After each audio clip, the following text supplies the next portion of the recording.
put a dime on it. Scam on it with free, but they ain't never put me down on it. My DJs like my brothers, I feel like they ain't play my music though. I feel they had the power to help me, but they ain't use it though. My cousin producing for my other cousin, I can't get no beat. My engineer fucking with them cousin me, shit made me grit my teeth. Had to think about it like a business, niggas gotta eat. One time I was like, fuck y'all, hope you accept my apology. I felt like Sloan left me all alone, my nigga. That shit that I was feeling was all wrong, my nigga. Waking up every morning, hoping that this shit would make believe. The love that I had for my nigga done, I couldn't make it leave. The love that I had for my nigga done, I couldn't make it leave. My diary, I just published my diary. I just gave all the feelings I was ever feeling, everything that I was dealing with inside of me.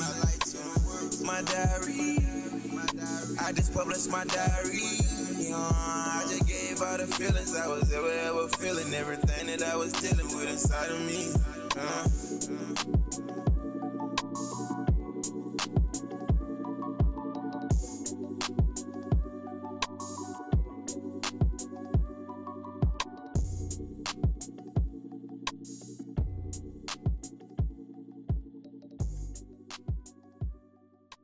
One more time, Fi. Man, fuck all these pussy ass rappers. No nigga ain't seen none of that. Paying me and shit. Oh, nigga, compare me with his me. Been my name sway. Yeah. Who the fuck better than me? Yeah. No competition but me. Yeah. Yo, bitch, she wanna fuck me. Yeah. Give her the vitamin D. Walk in the spot and they looking at me. Yeah. I'm at the top, I'm elite. Yeah. Them little bitty boys, but I'm fleet. Yeah. Me versus me. It's me versus me. Don't see nobody but me. It's me versus me. I pay my dues, not a fee. Yeah. I done been crossed like a T. Yeah. No pain with all that telling you can't come and ask me about the T. Yeah. Topic of combos is me. Yeah. They not me, they just wanna be. Yeah. Playing with me. These niggas must wanna be DAD. Yeah. I don't listen to nobody, digested food. I really feel like I'm the shit. You play with me wrong, ain't talking about songs. I fuck around and send me a hit. I treat a bad bitch like a thot. Slap in the face with my cock. I ain't your grandma's child, but these little bitches know how I rock. Stone cold, I'm a stunner. I'm a boss, not a runner. Niggas dear, I'm a hunter. They 99, I'm a hunter. And my bitches be fine. And they brain be Einstein. She wanna fuck, but won't spend no money on me. You know I decline. Who the fuck better than me? Yeah. No competition but me. Yeah. Yo, bitch, she wanna fuck me. Yeah. Give her the vitamin D. Walk in the spot and they looking at me. Yeah. I'm at the top, I'm elite. Yeah. Them little bitty boys, but I'm fleet. Yeah. Me versus me. It's me versus me. Don't see nobody but me. It's me versus me. I'm conceited.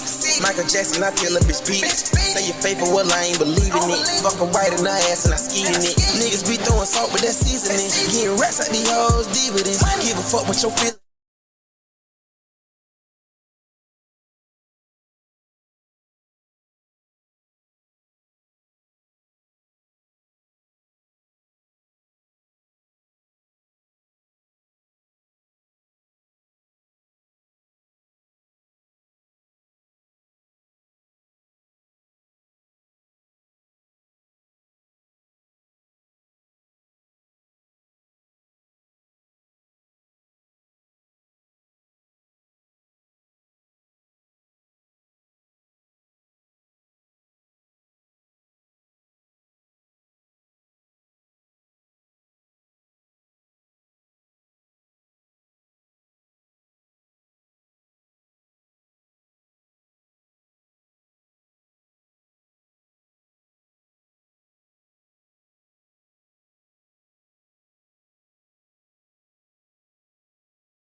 Yo, yo, yo. Yep. I got a question. Why we always start every show with yo, yo, yo? No Later Make sure that mic on. Well, hello. How are you guys today?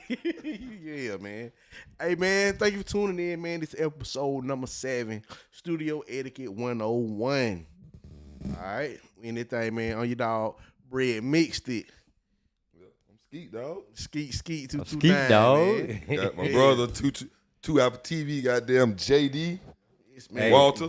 I don't know if y'all watching, but I got it set up. So really, it's the crew. Cause we got Sherm. I got the picture posted.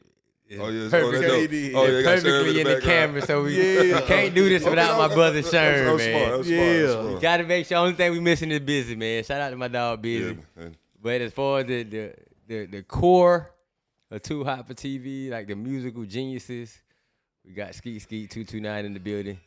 Uncle JD on the tracks. Yeah, Uncle JD. Uncle JD. Look, man.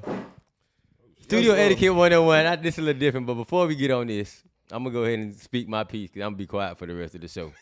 I was blessed to really stay with each one of these niggas individually, bro. I stayed with Skeet. Me and Skeet been living together and thugging and traveling the world together for as long as I can remember.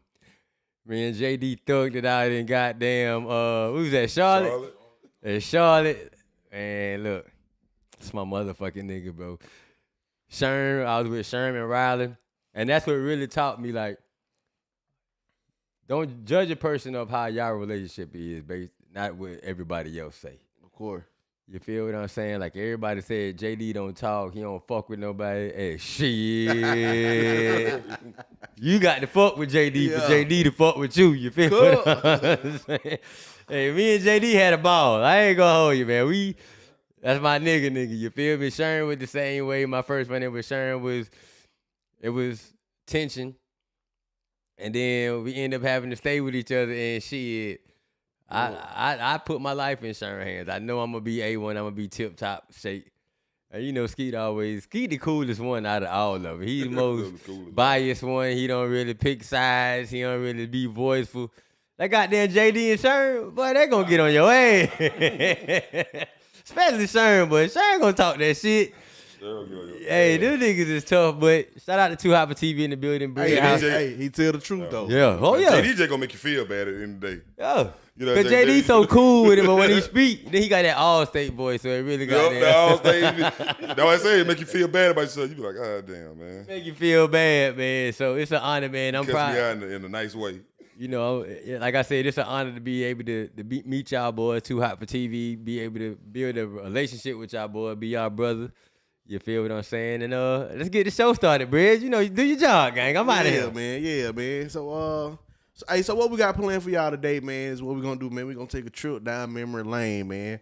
We're gonna go down just all the things that we have that we've done as far as mixing, probably some production as well. And just take you back down memory lane of the transition of how it was back then, the way we started mixing stuff, all the way up to now. It just a trip down memory lane, man. And how everybody doing, man? How the week was and everything else. Oh man, yeah, I ain't know what I did. What we did? I don't even remember what I did. Man, I just worked that week, really. Yeah, it was just work, man. Same for me, man. Work. Player, how that week was? Shit, I don't even fucking remember what the fuck I did that week. Shit. That's a hell of a week. That's a hell of a week. I mean, I really, I normally take, Sunday, the Sundays and Mondays really work. Well, really Friday through Mondays is really just work week for me. Like I'm always working. Like I ain't been out to a club and just kick shit on the weekend in a minute. So Friday through Mondays is work. I always take Tuesdays off to just regroup, get my life together. Wednesday, I ain't do shit. Thursday, I ain't do shit. We back at it again. Friday, you feel me? So shit. All that we did was we did the podcast Sunday. We did the podcast Sunday. Did the music review Monday. And we back Friday. Yeah. Tuesday we got down and took off. I try to make sure everybody chill. Tuesday regroup. And then Wednesday we really was just prepping for the day. Big. Like, we always prep what we gonna do, what the topic is, who we gonna bring in, how we gonna tackle the next, couple of episodes of the show. So that's pretty much what I've been on, just trying to make sure we keep our shit together over here in good shape. Make sure y'all boys got everything y'all need for the podcast. We, tuned up and ready to go. They're pretty much doing everything, keeping it in good shape. Keeping everything in good shape, man. Okay, then, man. I like that. I like the sound of that, man. Going to some of these comments out here, man. You got Kenji, man. Kenji said JD the legend. Shout out to Kenji, man. Okay, Flame. What's up, Flame? Nelson, Vito, Cotton Pickles. Oh, man. What's up, y'all? Got Buck in here. I don't know if he's still in here, but he was in here. Goddamn. Who was in there? KO in here. KO Hendrix, shout out to KO. Yeah. Hendrix. Make sure y'all share the live, man. Again, like he said, we gonna kind of touch on some history of what started Too Hot for TV and how they got started. Hey, also, so yeah, let's talk on that, man. All right. yeah, let's get on that. Too Hot for TV, man. How that started? Well, me and JD been making beats together since he was about 14, 13. So who 12. the oldest out of the trio? You the oldest. Me, then Sharon, then JD. Then, so, damn, he up, but he the youngest. yeah. I would have never knew that. JD was working out, what's the name of the studio on Motor Road? PB? Production. Yep, and Sharon, goddamn. I used to go there with Sharon sometime. Old Motor Road. Yeah. Old Motor Road. Man, right there in front of Cornerstone Apartment. Yep. Damn, that's crazy. It's still sitting there. Yeah, Yeah. still sitting with the sign. The sign's still up there. Yeah. Yeah, so Sharon used to take me over there. We used to record these dudes. We used to go from work. Remember them dudes be singing? Oh, man. What was Back in the that? day, Yeah, they went to two college. dudes. Huh? The two guys. The two guys, they used to do the little double ass handshake where they do like that. They say, woo, some shit like that. Yeah. Some shit. They had the swoosh. Yeah, the swoosh handshake. That shit was funny as hell. Hey, that had to been a while ago, man. Well, that was But a they while had, ago. yeah. Long time ago. What? And goddamn, I finally met JD. He came over there and goddamn, JD fucked me up the first time I met JD. Sharon was like, yeah, man, JD finna come, man. He found him key, but he had choir verse. Okay. JD came in that bit. Back then everybody had the baggy, they had the baggy suits on. Yeah. Like them old pimp Easter suits. But JD had the slacks on and the dress shirt. But then came in that bitch, started playing them keys. We like, okay, that boy, that's fine. Okay, then. I found out that nigga rap. Got you. That nigga went in the booth. That nigga killed 10 people in his verse. I swear he did. I'll never forget it. Remember that shit, JD? He killed 10 people. Yeah. Then shit, we just always made beats together. And then we just got down.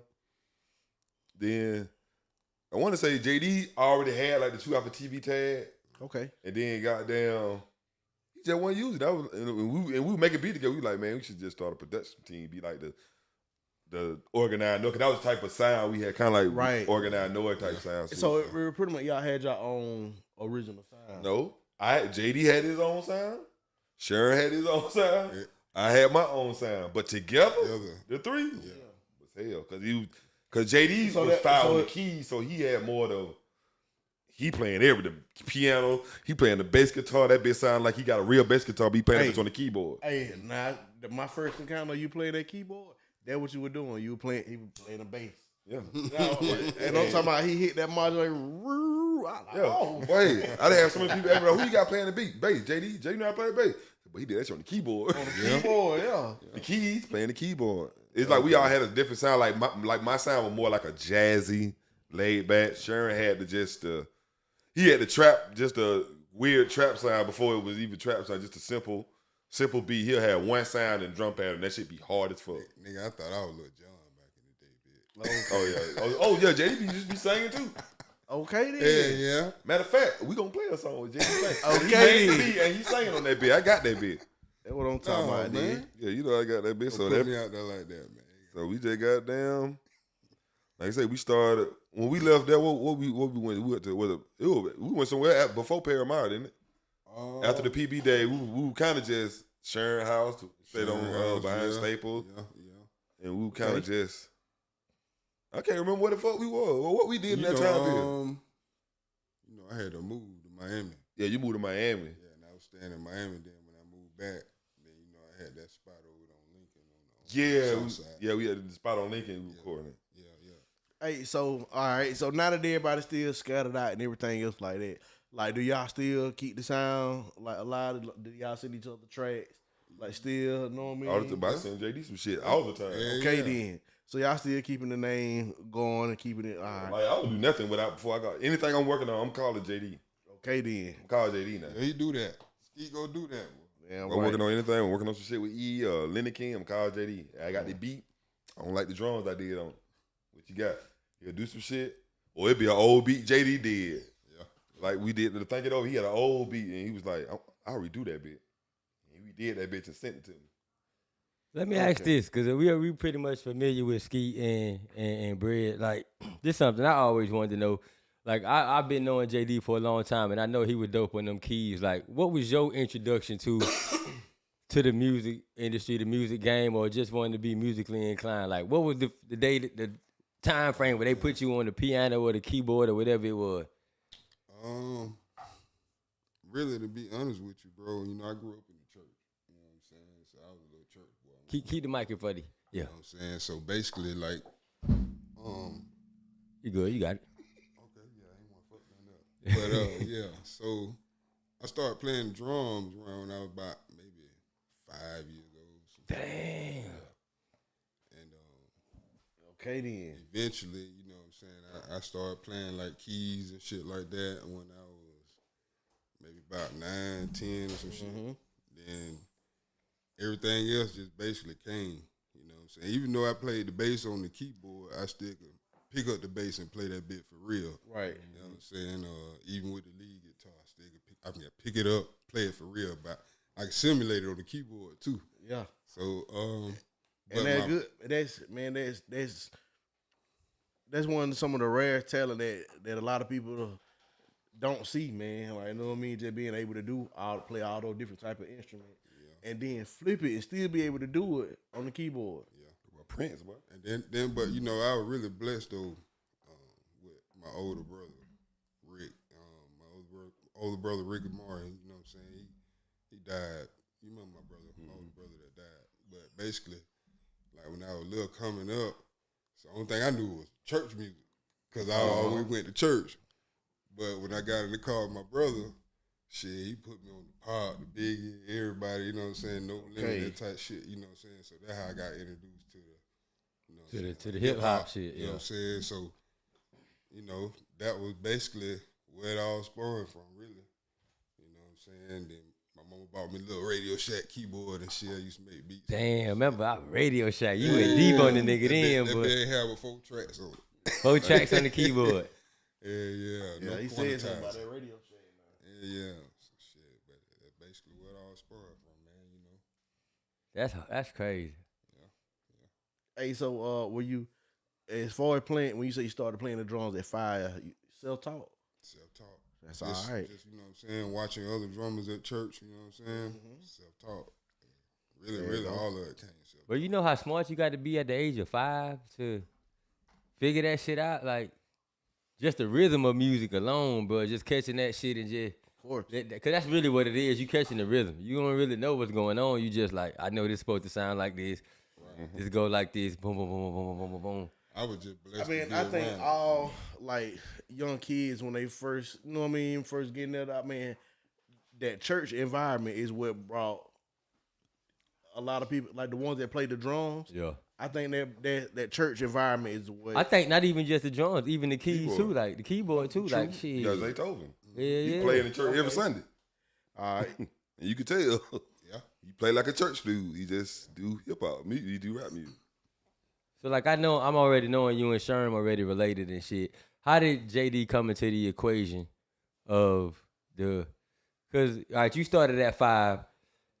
I remember. I think if I'm not mistaken, I think like Skeet say Sherm came and got him. Y'all was like what, in high school, middle school, down there, high school? No, we was in middle school. In when middle me and school, Sharon okay. started doing beats. Middle school was doing y'all doing beats in middle school. So this ain't roughly after that 5. You probably hit middle school around about what 10, 12, between that age. So how did JD come into the picture with? Cause you and Sherm, was you and Sherm already doing shit before y'all met JD, or Yeah, me JD and came? Yeah, me and Sharon we kind of like the beginning stage just started.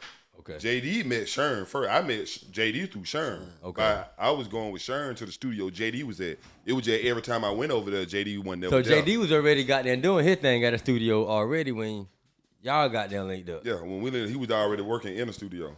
And that's how I met JD was every time me and Sharon go over there, JD wasn't never there. But the one time he did show up. And ever since then, come back. We always go to the studio. Always go to the studio.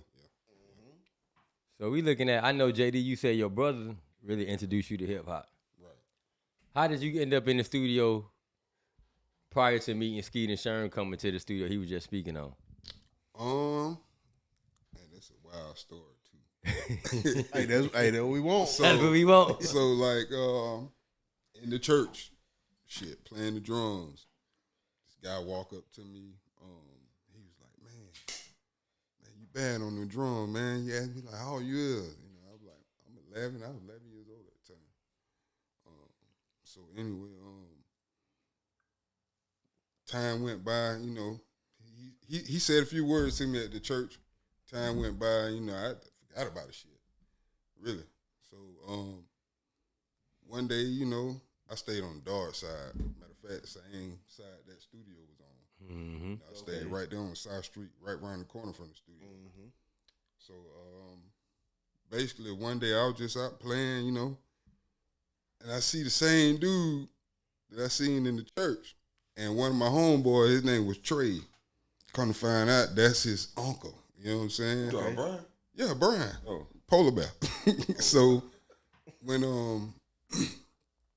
I seen him, he seen me, he was like, damn, well, you stay over here, you know? I'm like, yeah, you know, so he was like, man, you still trying to do the music or whatever? I'm like, yeah, I already had my Radio Shack keyboard already making beats prior to him even saying anything to me. So shit, I went home, I grabbed my keyboard, he was like, yeah, man, my nephew rap.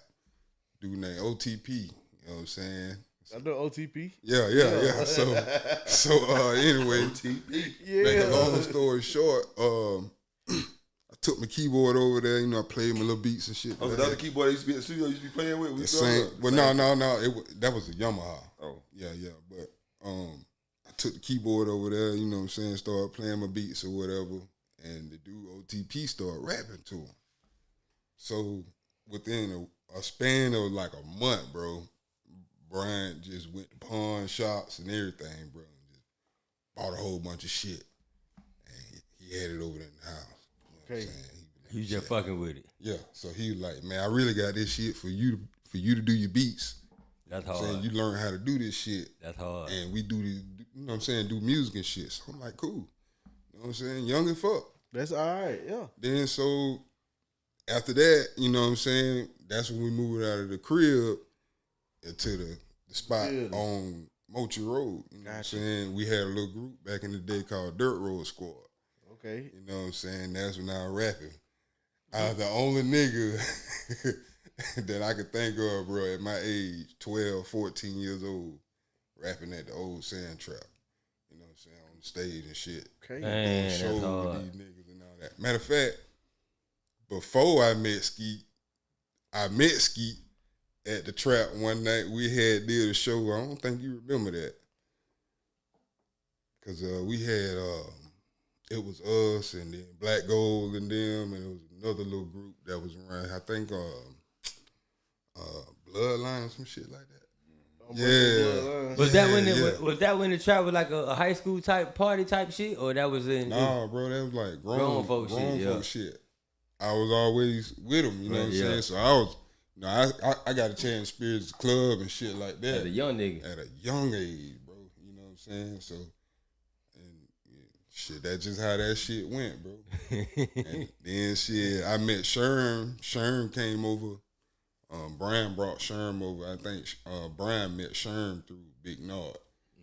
Shout out to Nard. Big Nard was trying to goddamn, well, not Big Nard, OTP was wanting to get Big Nard on one of his tracks.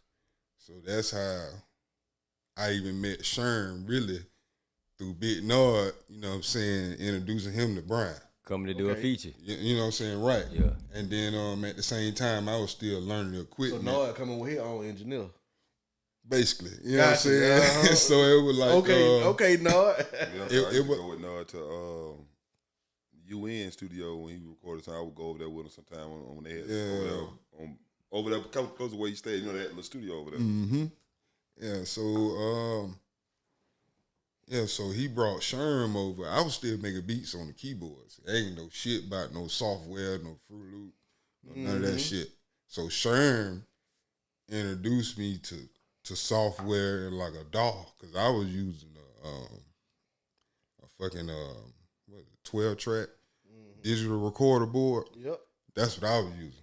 You know what I'm saying? Okay. So I ain't know shit about the computer. That's what I knew about, that board. You know what I'm saying? So I knew how to run that. So Sherm really taught me how to make beats on the computer. You know what I'm saying? He showed me like, okay, shit, I'm gonna show you how to record it. Cool Edit. That was the software back then. We were using Cool Edit and damn Cakewalk Sonar type shit. And shit, that's where all that shit spawned from. Then shit, he started bringing Skeet over. Shit, then and when I met Skeet, then they started taking me around E for a little while. You know what I'm saying? When I was young, so E got a chance to meet me too when I was that young. You know, so it was really, you know, it's a beautiful thing, man. I sit here and think about it. You know what I'm saying? And just go back, like. Well, hindsight and thinking like, damn. Bro, them were some good days, though. Yeah. Good days, man. Cause we just had a passion and love for music, so we really ain't. Right. It wasn't that serious like it is. We just wanted to fuck with it, bro. Mm-hmm. Yeah. And we just wanted to make some dope shit. Yeah, that's it. Yeah. That's hard. That's hard, bro. Yeah, that's hard, man. That nigga Sherm always just been a little advanced, bro. Yeah. Sherm that nigga. That nigga always just been ahead of his, just a couple 10 steps always ahead of niggas to knowing like this what it's gonna be. Mm-hmm. He always say that like shit, this the wave right here. Yeah. Fast forward 5-10 years later, like that be the wave. That be the wave. And he already to master that shit. Like niggas don't be understanding like Sherm be mastering this shit. Yeah. Most definitely, man. I know by the time we got in the Fruit Loop, I was in like 6th grade, maybe 7th grade. Yeah. That was Fruit Loop 2.7. Man, that's all right then, man. So that's basically how you got into it. That studio, what is it? Is it PB? Yeah, PB Productions. PB Productions. Like what? I would say what happened to it. Do you still keep in touch with those people? Like as far as okay. Yeah, actually, the guy Polar Bear Brian that Skeet had mentioned. Yeah. His older brother, shout out Tim Porter, you know what I'm saying, rest in peace. His older brother was a pastor. So like he saw what was going on in that room back there. He was really the financial guy that built all of that for us, you know. Somebody saw potential. Right. When you think about it, it wasn't about the size of the room. And betting on the dream. It was about the size of the room. Yeah. The studio. It was this room, and the booth was in the room. Like it was like built half in the room, and then the other half was the desk. Like how you sitting against the chair. Right. The table was right there. Damn. And the booth was right here. Yeah. They probably stopped where bread at. Yeah. Damn. But you know back then, shit. We had a little table with the slant, that so was everything was shit. sitting on. Cause we didn't know what the fucking studio was supposed to look like back That shit then. was one bro. room. And then it was the front room. That shit of course. make music. But I bet some amazing stuff came out of that though. Oh yeah. All right, man. So pretty much, man, stuff like that. That's what we gonna listen to today, man. Like some of the things that we recorded way back when. So we wanna pop it off, Skeet? I don't know if I even got nothing that far back. No, I might got some shit from the Paramount days. Why y'all go through the archives, like, cause we talking about, we're starting off like both of y'all guys started out as producers. We already established the fact that it was self-taught, which I could kind of get that. We got the rhythm, we got swag. You know, we African American, so it's kind of in us anyway to be musically inclined. Of course. Engineering, like that's a different beast compared to everything else, because you gotta be a selective person to have that gift to engineer a record, because you just gotta have an ear for what a good quality record sounds like. Right. Y'all didn't go to school for this shit, so how did that? And I'm asking both of y'all, all three of y'all, because all three of y'all engineers and shit. Like, how did that just come about to know, like, okay, this song needs that, or this, it takes this, or this to make it sound like that? Man, honestly, for me, man, it was just trial and error. After, all right, so of course you hear different songs on the radio, this, that, and third. All right, so how can I get it to sound like that? Yeah. Like, you know what I mean? So, or just going into it, just trying it for the first time. Like, you know what I mean? Like, it was just people in my neighborhood. Like, you know what I mean? Like, just folks in my neighborhood, man. It was just like, so I got introduced to this not music, but like to the program software type stuff. Like I said, DJ Ace Robert. Shout out to Ace. Yeah, and so he put me up on that, man. So also on Fruit of Loop, just the folks in the neighborhood, you know what I mean? They were like, man, that little beat hard, Brad. Let me rap on it, you know what I mean? And I like, man, I don't know. Yeah. End up, they came and recorded it. So now what I do? You know what I mean? Do I do the same thing that I do to the beats?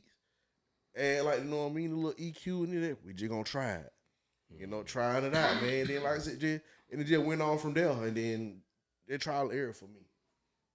Skeet. I got tricked in the recording. I ain't even gonna lie. Sound like Mario had something to do with it. Cause Mario finessed you to It do was some Kenjo shit. and Sharon. They got me. Kenjo and Sharon. I feel that. I was in the studio. Well, my cousin had the studio in the projects, in the PJs, on Weatherby. And the first person I think I recorded was fucking Smoke. Your first person you recorded was Smoke? Yeah. That's hard. We were doing the song. They were doing the song. They was like, they finna go to the store. Them niggas went to the club. And I was in there fucking 4 hours. Waiting on them to get back. No, recording. Oh. Smoke. So they left Smoke at the studio to Yeah, record. they said they finna run to the store. They'll be right back. And they was gone for a long ass time. Sure, Kenjo. Yeah. Set me up. They came back, like, y'all wrong for that. He was like, you had to learn. He was like, now you know how to do it now. Before I left, he was like, do what you do. You hit record, hit play. When he got down, because back then, it wasn't no, you know how we recorded, we slide it down. Yeah, it wasn't all that, yeah. You just record on that track, you move to the next track, Right. you hit record, go to this track, record, this track, record. So basically that's what it was. It was like, anytime you say do it again, you just hit record and play. So I ain't know nothing about mixing, I just recorded it. And then I learned how to mix by just, when I started messing with it, when I actually had the same software, I was like, I started by mimicking songs I heard on the radio. Like I would actually, back then I was around the download era. Mm-hmm. I used to have CDs that my mom used to buy, like she used to listen to rap. And it, like a single CD, it would have. Damn, your mom used to listen to rap music? Yeah, man, my mom could rap Ghetto Boys. I'm a gangster, man. Shout out to Mom Dukes, man. My mom used to listen to Scarface, Big Mike. That's hard. Okay. So she would buy, when the CD come out, she would buy like this. If it was a song, she would buy the single.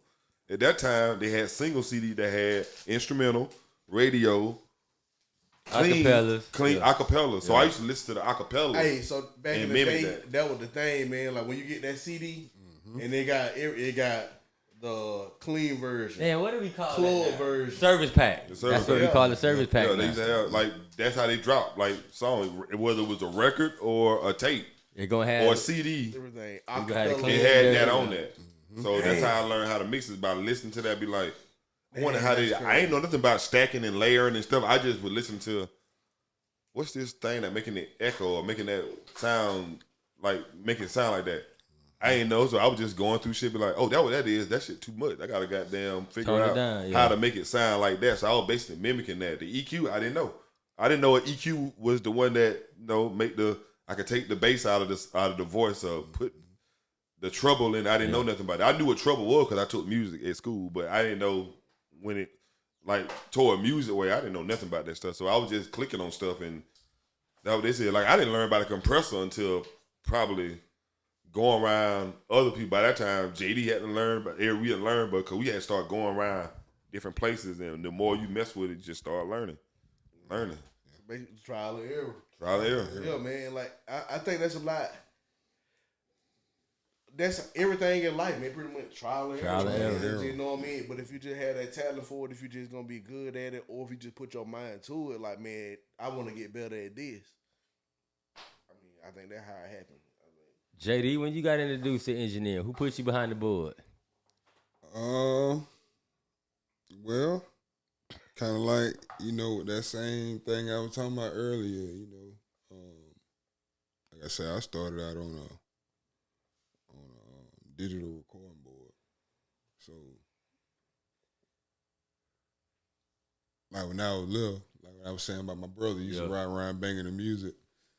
My brother, he'll pull up to, a little chick house or whatever, leave me in the car while he in there handling business. and I'm fucking with the radio type shit. Yeah. And you know what I'm saying? I always saw the little EQ thing, and I seen the bass, the mid, and the highs. Yeah, that's all it was back then. So I was like, damn, I always turn the bass all the way up, you know what I'm saying? So had a whole car shaking type shit. So, but when I seen that on that board, you know what I'm saying, I already knew nothing about but a compressor, anything outside of that. I ain't know what the fuck it was. You know what I'm saying? With the reverb, it had a knob on it for the reverb, so you turn it up. That's how I found out what reverb and delay was. But as far as timing that shit, I ain't know nothing about it then. You know what I'm saying? I just knew how to turn the knob. My dad used to have one of them reverb. You know how you used to have, you know how the older people used to have the radio, but it'd be like the different components. Like they had an EQ. Yeah. And my daddy had all of that stuff. And he had an echo. It was like a rack. It was an echo rack. And it's hooked up to the music. So when he be DJing and stuff, he used to cut the knob up and it had like a heavy reverb on it. That's how I found out what reverb was when he DJing. It's like an echo. He'll cut it on and it'll echo while he was doing, because he recording a tape while he's mixing. Damn, Skeet, man was the DJ? Well, he didn't DJ, but he used to mix. When I say mix on, like he used to, like I forgot what they call it, mash up. That's what he used to do, like onto my any song, because back then he had records. Like Sharon got all my daddy records, like he got them all at the house. Like he had anybody records, and he had the singles too. So he had the instrumentals, he had acapella. I used to learn how to I know how to do mashups real good. I used to do it when he be at work. Me and Sharon be there. Sharon would give me a record, instrumental, put on that bit, get an acapella. I got there, be listen to it in one head before I be trying to mimic him. But I was a teenager, so I kind of knew. I wasn't like a kid. I was like 11, 12. So I'm still just goddamn listen to it. I'm just trying to blend the songs in, holding the record till it start. Because I know the song already. Then I let it go. Too fast. I got to goddamn turn that knob down, slow it down. Okay, then. Keep going. And when I get it right, then I'll slide it over where bitch is. Like, there you go. That's on point. Like, shit, I used to do that shit DJ all the time. Skeet, man. DJ Skeet, the mashup king. Scratchy records. Nah, I can't do the mixing. Like, I can't DJ no party. If I was just sitting at the house and I had a whole bunch of record time, I could goddamn do some stuff. Gotcha. Make some stuff. That's hard though. So even though, on the hindsight, even though y'all really ain't go to school to learn that y'all had music influence, like JD said, he came up in the church, so you got to figure it out. Your pops was already goddamn mashing up music, tin-up. So you had to figure, it was just, I'm a fuck with it. This shit, that's cool right now. You feel what I'm saying? My dad do it, shit, I'ma do it. Right, in the church, nigga, you playing drums in the church. As a young nigga, you the man, bro. Like, you goddamn get all the pastor hoes and shit, daughters and shit like that. You dig what I'm saying? You playing the drum, you the coolest cat in the church. Everybody else just sitting right, they don't want to be here. You feel? Everybody in the pew don't want to be here. You the coolest nigga in the church, nigga. You playing the drums as a young nigga. Bred, you just out here winging it. Yeah. But man, same way with JD, man, like learning to play them drums. Like, all right, so it's a dude in Albany, man, y'all probably know him. His name James Smith. He played the drums at the church that I go to. I sat on the front row of and church. watch that nigga. Every day. To the point my mama bought me a drum set. When I started playing a little bit, she said, I'm gonna do it, I'm gonna get a little advanced. Now you were 5, I was 8. I learned to play the drums. I learned to play the drums with the Moose Key and Grader. Ken Joe was the one who taught me to play the drums. 8 years old, man. So then from there, when Ace introduced me to making the beats, I already know how to read the music. I know how to count the music. So you know what I mean? It was pretty much easy to me already. Yeah. You know what I mean? It was just, I don't know, man. But that church vibe. That's why I said that, man. That church vibe. Church. Like a lot of young kids, man, like that church is the first introduction into just that musical side, that instrumentation side. Let me say that. So let me ask y'all this. JD, you remember the first beat you made? Hell no. Hell no. You remember the hardest beat what do you consider the hardest beat you made? You remember that one? Song-wise? Yeah, we could do song-wise. Oh, man. Oh, you got some shit out here, man. I know one. Yeah. The one me and you did, Crazy. Oh, hey. That's probably the hardest beat. Crazy. I know that. Who recorded that track? Blood Raw. Blood Raw? That's hard. Shout out to Blood Raw. That's hard. That was, because remember we tried to get the Gucci. Yeah. Remember that? We tried to get the Gucci. When Gucci came down here, we tried to get the Gucci. As a matter of fact, we tried to get it to that dude that was signed the block, Supplier. Oh, yeah. That about him. You remember Jacquees stole our track and said, Zaytoven produced it. Jacquees stole y'all record? Yeah, I remember y'all. Oh, we got that song. We'll play that too. I got that in that photo. Yeah, that song called. And the old reason I knew, cause what the old boy used to come to the studio with you are, the little tall skinny dude. Cedric or Sid or something like that. Sid, yeah.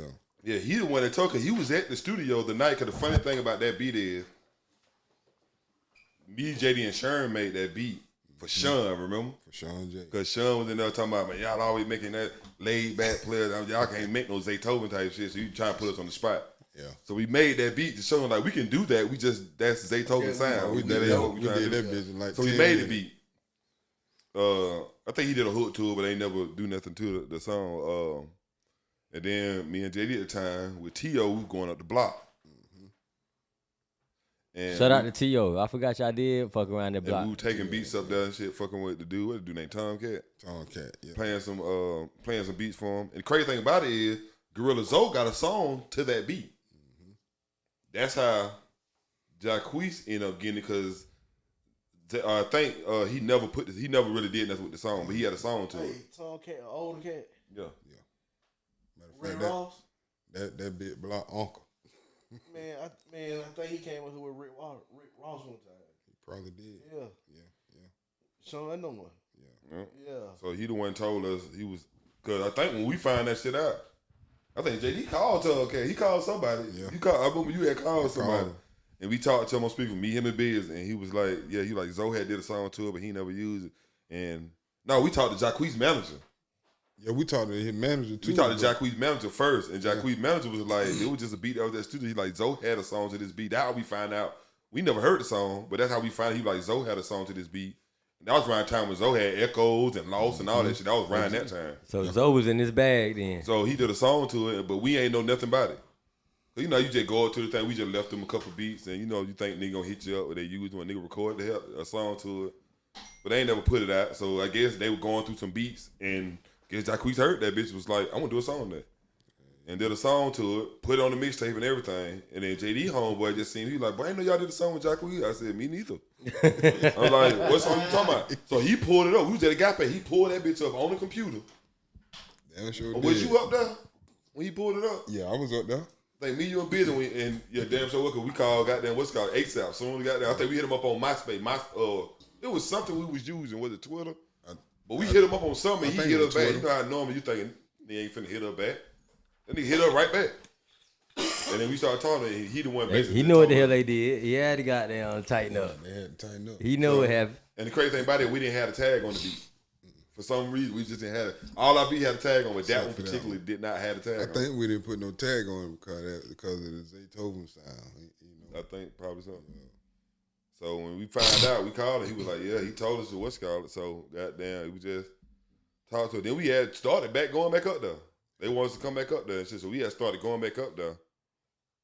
Like, you know, fucking with him again type shit. But yeah, he like we had an age now in the generation now where a lot of shit being stolen. Niggas is stealing jokes, stealing tracks, stealing recycling verses and all that. Hey, that boy said stealing we jokes. in He ain't lying.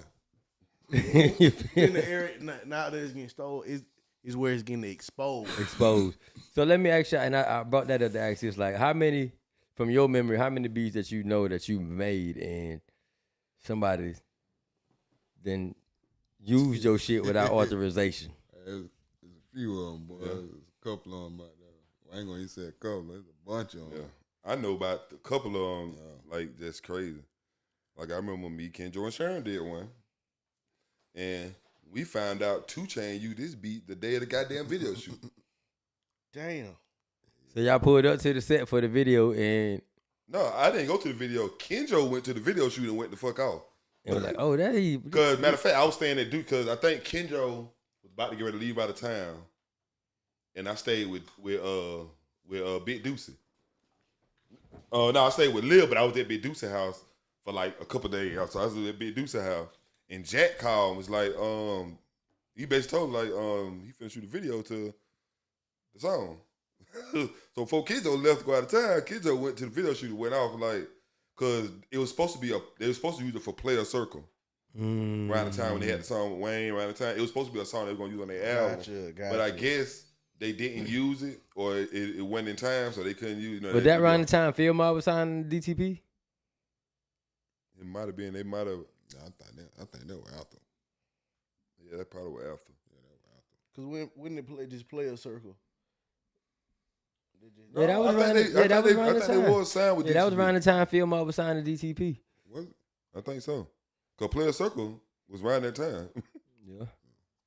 Cause I'm trying to just calculate like how would they get that track outside of having some kind of connection to us down here in Benny. No, it probably was because remember we used to go to the studio. The studio down. The studio down the street from Johan. Change shit. So that when he had it, is that the old Nat? On old Nat, okay. When he had studio on old Nat, I used to go out there with Kenjo and Jack, or sometimes. But I thought that was after the. I thought that was after the. No, we made it DTP. at 360. Right. And then I guess we were shopping it around because 3 of the Player wanted it first. 3 of the Player wanted it. A couple of dudes that came to the studio, just random customers and shit. It was like, how much I want for this? Because we did the beat. I remember Fan You Homecoming. It was crazy because Kenjo was playing the beat and I was on the couch asleep. And all I hear is, you know how it sounds when somebody got headphones on and they playing the keyboard? Mm-hmm. But you don't hear no music. Yeah. It just sounds like a nigga. It just sound crazy as hell. And I'm like, what the hell? And he like, listen to here, y'all put some drum to it. So he played that shit out loud. It was just the instruments. I was like, this shit fire. So then Kenjo had an MPC, and Fat had the 3500. Yeah, he had 3500. So Fat had the 3500. Kenjo went and got his MPC, plugged it up. I think Jack was down there too. Yeah, that was Fan You Homecoming. That was the time they were fighting in the studio. Yeah, right. But who will fight in the studio now? Hold on. One thing about the studio, boy, it's gonna have some Fighting in the stories. studio, you man. ain't gonna get on that. But the story, we gonna have some stories. Yeah, so I was adding shit I was adding some drums. Sharon was adding some drums on the NPC. On one NPC, I would add them on another. We tracked them out. Had that bit. G-Fat was like, who can I call to come do a hook? He called, I think the dude named Drew. It was Blood Raw artist. He came to the studio, did the hook. We just in there about 4 days straight. As a matter of fact, if I can remember, he came and did the hook, but Kenjo had recorded him in the drum vault where he had the drums at, because Fat was mixing on the beat, so he did the chorus to that song in the vault where he had the drums at, right there where the booth was. Yeah, he did that shit in there. Recorded that bitch, and it was just like we just had that bitch. We used to listen to that bitch all the time. Everybody comes to the studio, we let them hear that bitch. Everybody like, I want to buy that bitch. I want to buy that bitch. Buy that bitch. And then it was like, shit. We didn't know. 3 of the Player heard that bitch. He wanted it. A couple other people heard it. Kenjo had it. We all had access to the beat, so we just letting people hear it and shit. I get Kenjo let 2 Chainz hear it. Oh, he want that. And then we never heard nothing back. Then everything they got a video with Trade the Truth on the bitch. Oh, I know exactly what song you talking about. Yeah. Oh man. So we got 2 Chainz. Trade the Truth and somebody named MB. I know y'all mentioned Jacquees. No, it's not that MB's from Tallahassee. Oh, okay. That's what I was going to say. MB's from I know We don't T.I. fuck them with him. used one of the Kenjo beats. You remember that shit? No, E beats. T.I. used one of the old E beats. Yeah. With Trouble Man with R. Kelly. Yeah. Shit, I want to say probably a couple more. Yeah, so that's how we find out that it's crazy when we find out this shit. It don't never be like we find. It's just somebody that we know will tell us. Dang, y'all know. We be like, what the fuck? So upon finding out somebody that stole your beats or just use your beats without your permission or anything, like how did that make y'all feel? Like tell me the emotion that you have. Shit, but that shit made me want to shoot a nigga. I ain't lying. We got to go today. You gotta go. You done stole my hard work. You didn't give me Yeah, credit. yeah. Hey, but so of course I know it make you mad, piss you off, but does that make you feel like honor in a way too? Like, damn, I'm that nigga. Like, Yeah. but you stole my beat. Right. You know what I mean? Yeah. And so, and look at the caliber of people that y'all saying. These are major recording artists that y'all saying have used y'all beat without y'all permission and everything else, man. So, of course, I that'll piss you off, but at the same time, like, that should give you confirmation. Yeah. At the same time, like how you said, like, boy, I'm that guy. yeah. I'm that guy. Like, but D-boy stealing from me? Yup. You know, it's even ideas of songs like Today's price. Right. you know, it's like, let me see, like you remember the song Keisha Cole had with Keisha Cole, Missy, Lil Kim, that yo man, the Juicy sample. I sampled that same song a couple of years before. Drum pattern the same. The only difference is the way the bass line is played. When I say the exact same, I did a song with the Union and Capo. I think Capo put it on one of his projects called All On Me. Sean Horn he's singing on the hook. Did that shit. I'm talking about when you listen to it, you'll be like, sound the same. We did another one. You remember that song that we did where you played the keys on? I did the beat and you played the keys with we had Kim. When we had Coco Brown and Ashley J on the hook, that physical. Yeah. When you played them keys, the keys JD played he just freestyled. 4 years later, Keisha Cole come out with Play Your Cards Right. The keys are played the exact same way he played his keys. The exact same way. Now when you listen to the song, you be like, sound like Play Your Cards Right. The only difference is he used a different sounding piano. Like they use an actual piano. He had like a piano that had like a, what they call like road keys type thing. Yeah. Okay. So, but it's when you listen to it, it's like the same. Same thing. That's crazy. So feeling the pissed off and I'm that guy That's crazy. at the same time. And you be like, damn, they had same. Hey, that's probably what keep you from. It's like crazy because at that time I had literally stopped making beats for like a year. When that happened, I had literally stopped making beats. I was just playing basketball. I said, I was done. Damn. So do you think, like, I'm playing devil's advocate, do you think like they necessarily copy that key pattern or anything, or it's just like just randomly like it's one more other motherfucker in this world that got the same skill and I mean, somebody gonna have the same skill. Of course, it ain't gonna be identical like that. Yeah. But no, it ain't gonna be. But see, the thing is, nobody. I don't think nobody heard this, that's the thing that always fucked with me. It's like I don't think nobody heard that song to where they could be like, "Oh, I'm gonna redo that." That's why I asked that. But now you know, But back then in the again- day, back in the day like that though, you know, we used to put beats on CDs. Yeah. And pass them out to niggas and shit. See, I like never, that. I never yeah. did that though. I did it. You know what I'm never did saying? that. Like, you know. And you never, man, and how the world is, dog, you never know who knows who. Yeah. So maybe not the artists themselves are the ones that's doing like, man, I'm gonna get that beat there.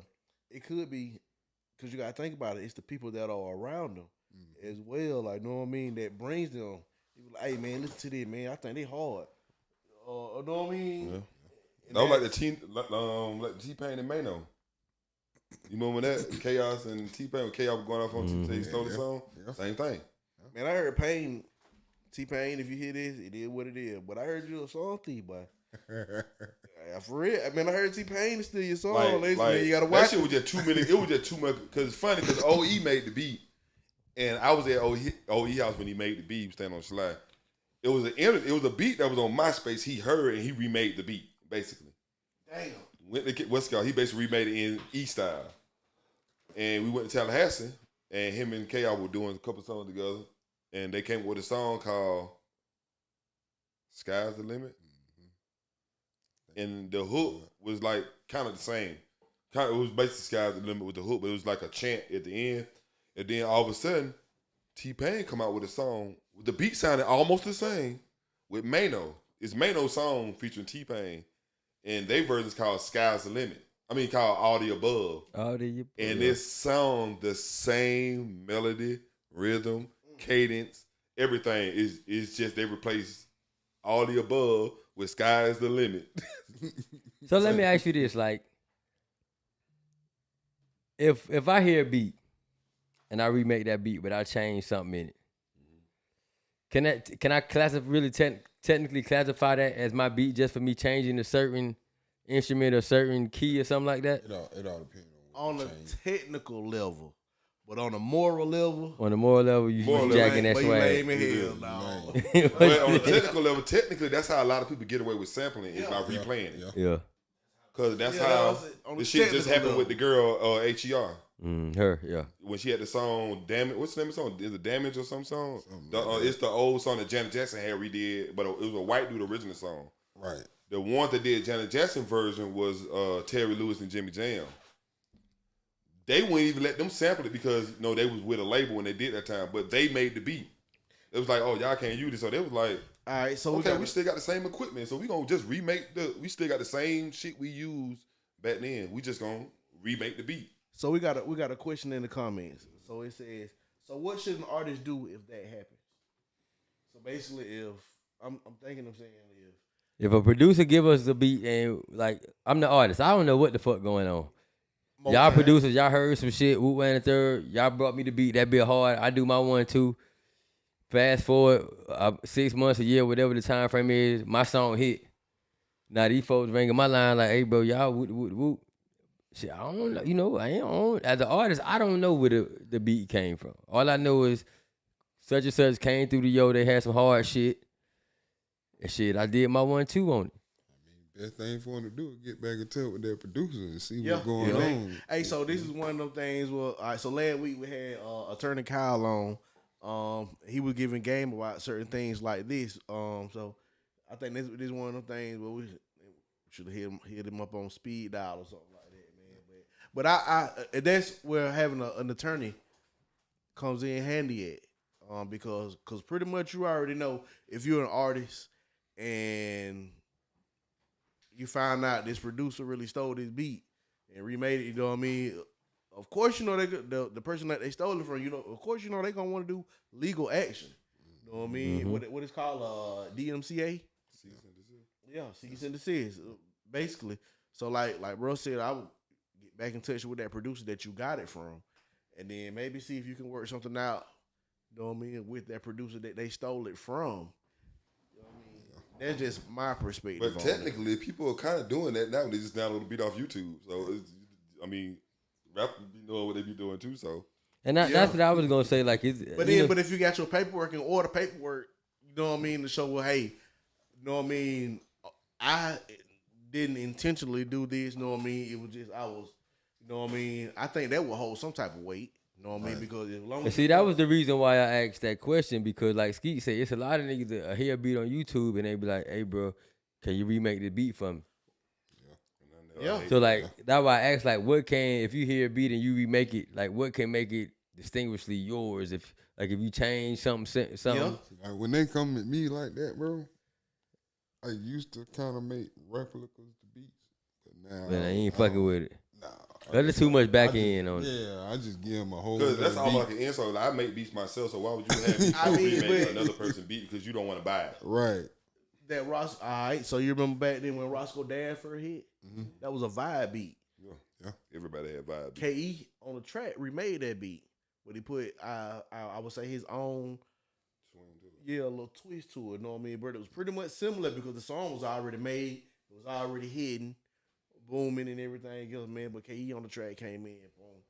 KE be doing some snake shit though. I had a person to run in with KE. I ain't nothing personal, but I just don't like that dude, man. You doing some extra shit, bro. I mean, hey, well, I don't like niggas like that, man. You ain't gotta do that extra shit, man, bro. You ain't even him.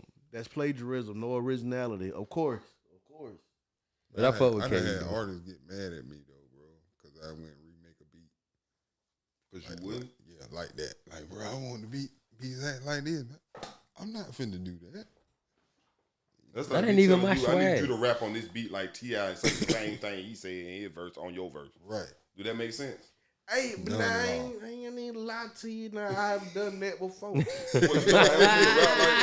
you know, No, not rap like that. Like, You nah, done replicate the beat. yeah, because but the thing about it was, I did everything possible to get in touch with his original producer. Like, you know what I mean? I emailed him. You know what I mean? You put a number up on YouTube. I called his number. Nigga, that number don't work. You know what I mean? But try. Kept going. Hey, Block, can you remake this beat for me? You know what I mean? But the way he did it, he put his own touch to it. It sounds almost like the same beat. But you know what I mean? But you know that ain't the same beat. Right. You know it ain't. You know what I mean? So you know what I mean? I can appreciate that. You know what I mean? Because he didn't do it sound for sound and exactly how it is. You know what I mean? But I did every effort to get in touch with that original producer. We got another question in the comments. It says, what's the difference between y'all sampling versus them? Us sampling. Huh? That's what Myron said. Myron said, what's the difference between y'all sampling versus them? So Who, basically, hold on, like, who's them? so basically, Myra, correct me if I'm wrong. Right. Like, are you saying like them remaking the beat, them versus sampling? Versus sampling, because it's kind of technically you still using you're using that beat, Using that sound or that something you using something, taking something from like, that. is that what you're saying, Myra? Yeah, but you got to think too. Most time when people are sampling, they're sampling that song, Right. opposed to like you can well, I don't know, cause me and JD done remade some old school song. We don't replay. JD done replayed them. That is a good question though. Now that I'm sitting on it, like it's really the same thing. It's just different because Hey, that's a great question. You're Myra. resampling a song, like you're replaying a song, and it's like more of a paying homage thing. These niggas just doing this shit just because they don't want to pay the dude for the beat. But I don't That's the know though. difference. I don't know though, because like y'all at the stage now where y'all go find a song that motherfuckers really ain't fuck with. Cause you know you got your core songs that niggas gonna sample. You know Right. what people gonna sample. But my history of being around y'all ain't go get some records that motherfuckers would never would have thought about sampling.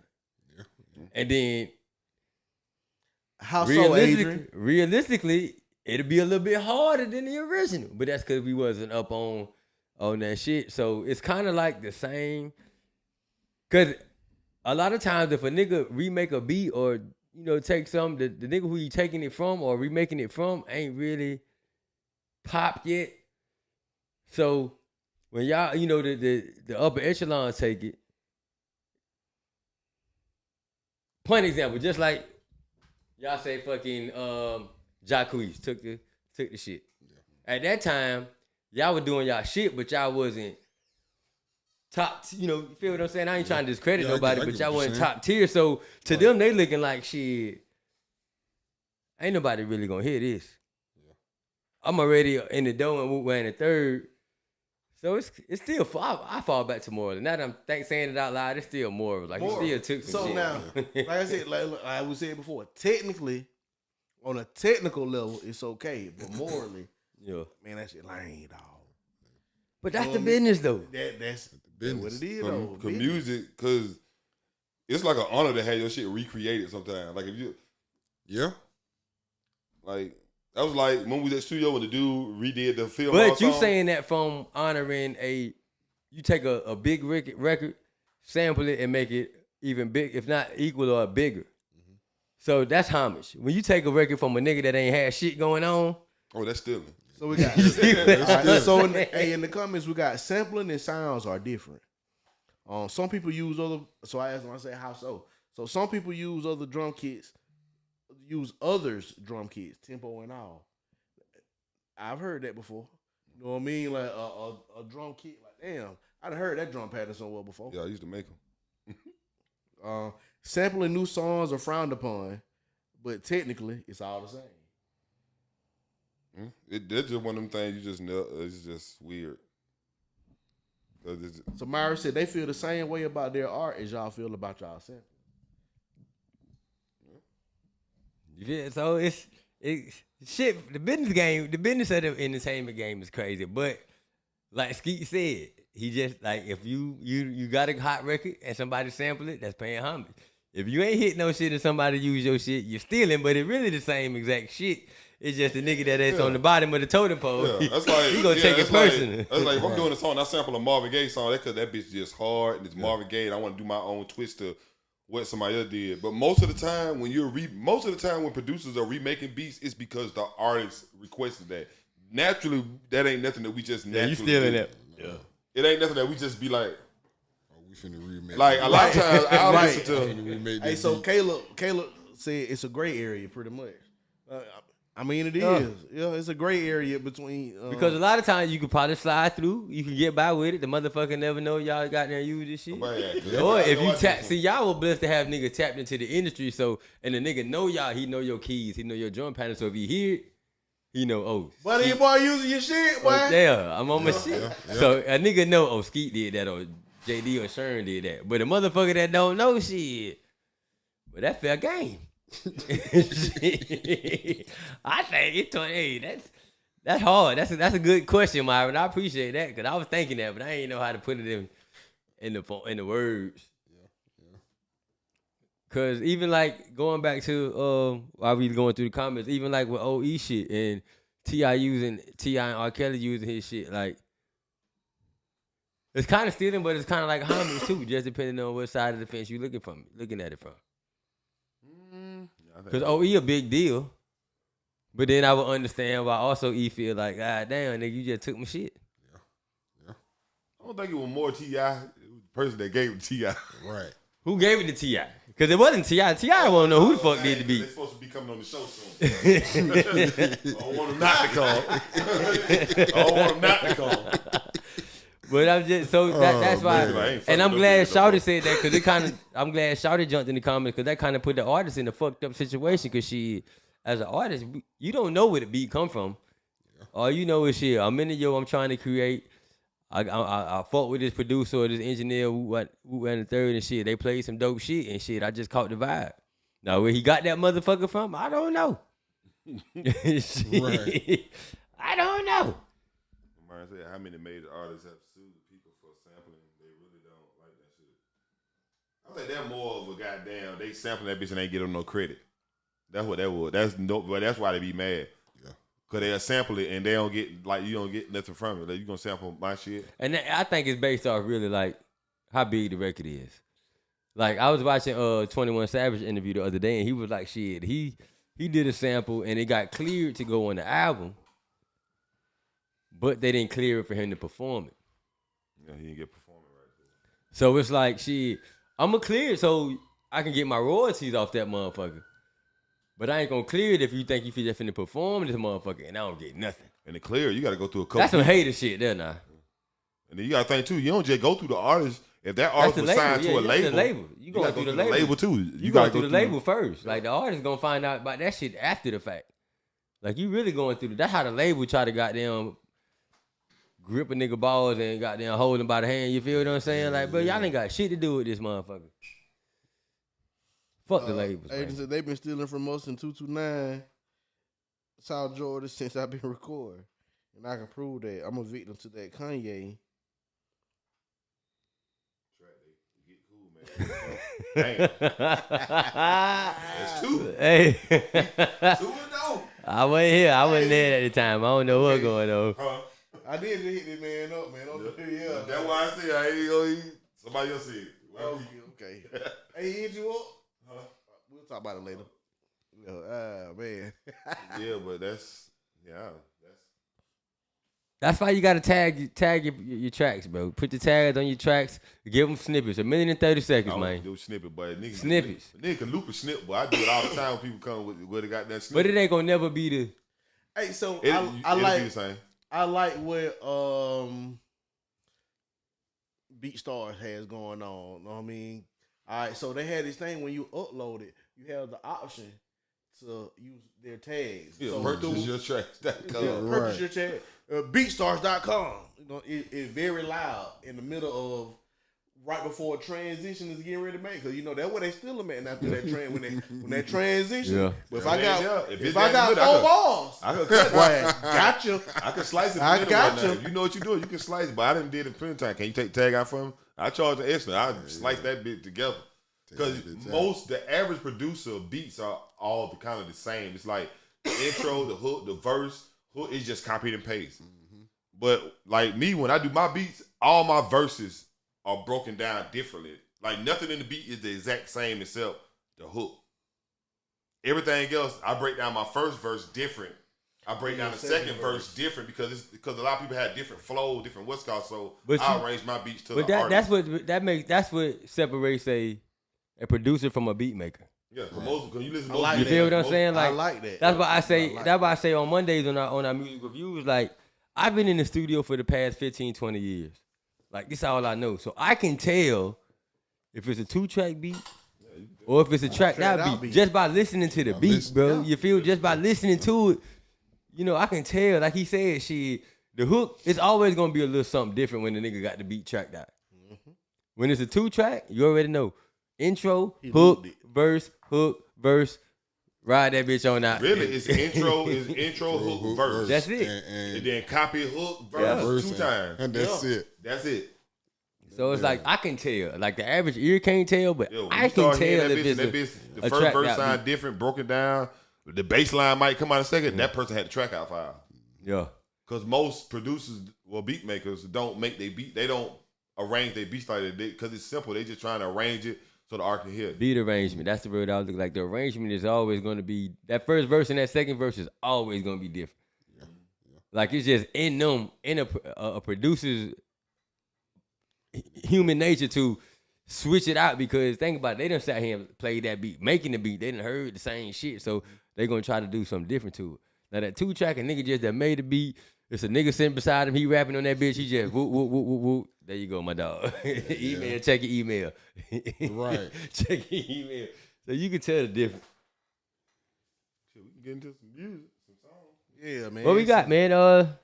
What y'all want to play, man? Where we gonna go? So we gonna kick y'all with? We gonna go throwback from the beginning, or we just going? I don't think I got nothing from the beginning. Yeah. I might have got something from Paramount days. That was after that. Hey, well, I mean, okay. You got some throwback? Man, I got a song from ain't a long time ago, but it was before we came up here. Yeah. before we was man, let me tell you, dog, it was and it wasn't even Pro Tools. All right, so this song that we did wasn't even Pro Tools. Then like that. You send it to the email? Not yet. I'm sending it. Send it to the email.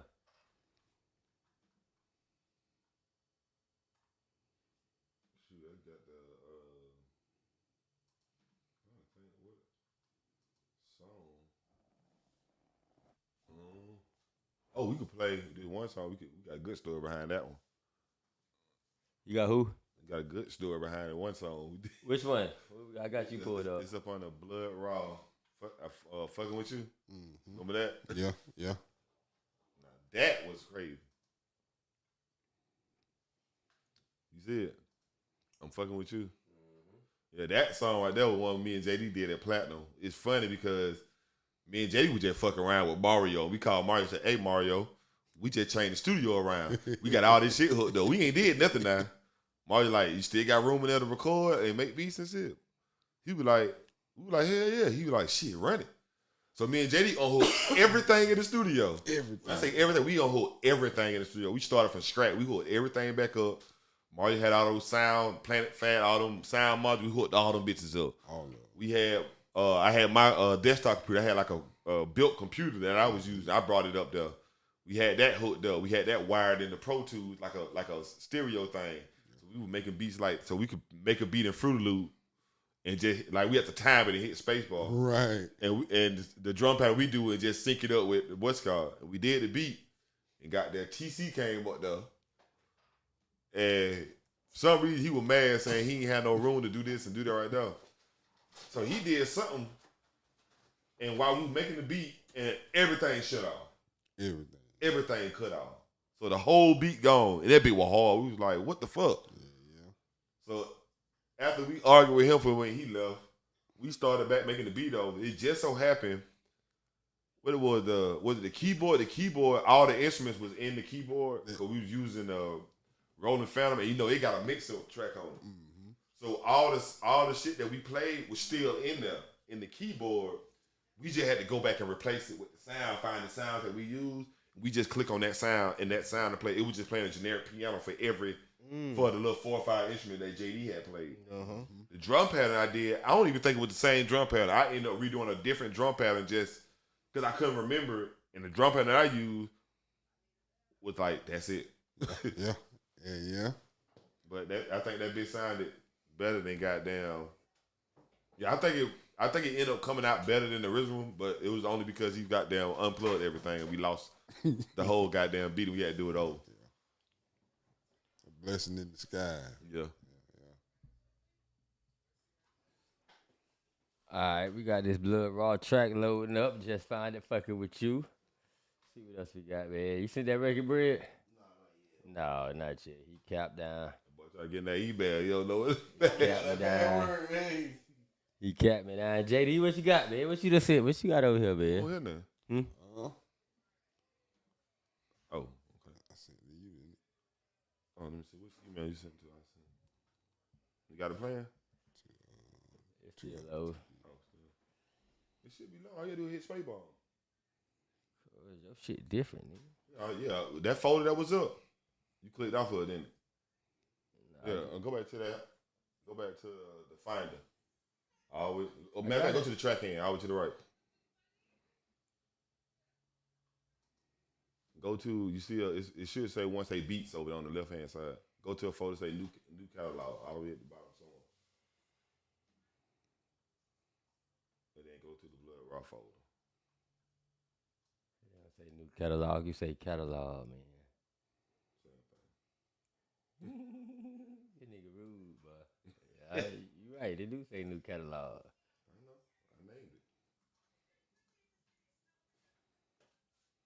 it. Man, Skeet got every goddamn session in the motherfucking world in this bitch. Yeah, don't throw away nothing. I don't believe in trash and nothing. That's it. That had come on, y'all.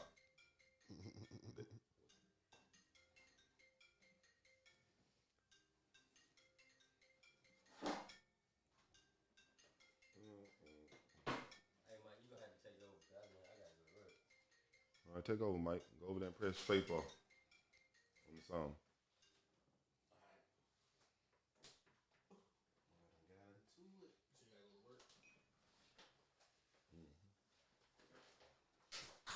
Oh.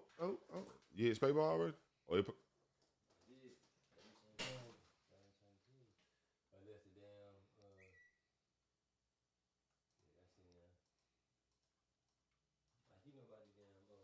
hold on, let me check. Yo, go ahead. Damn. You know, this is my recovery file, so it probably be.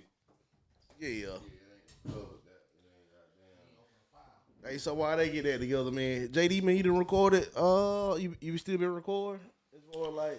I ain't really been doing no recording. I've been doing a lot of mixing and mastering. Man, okay.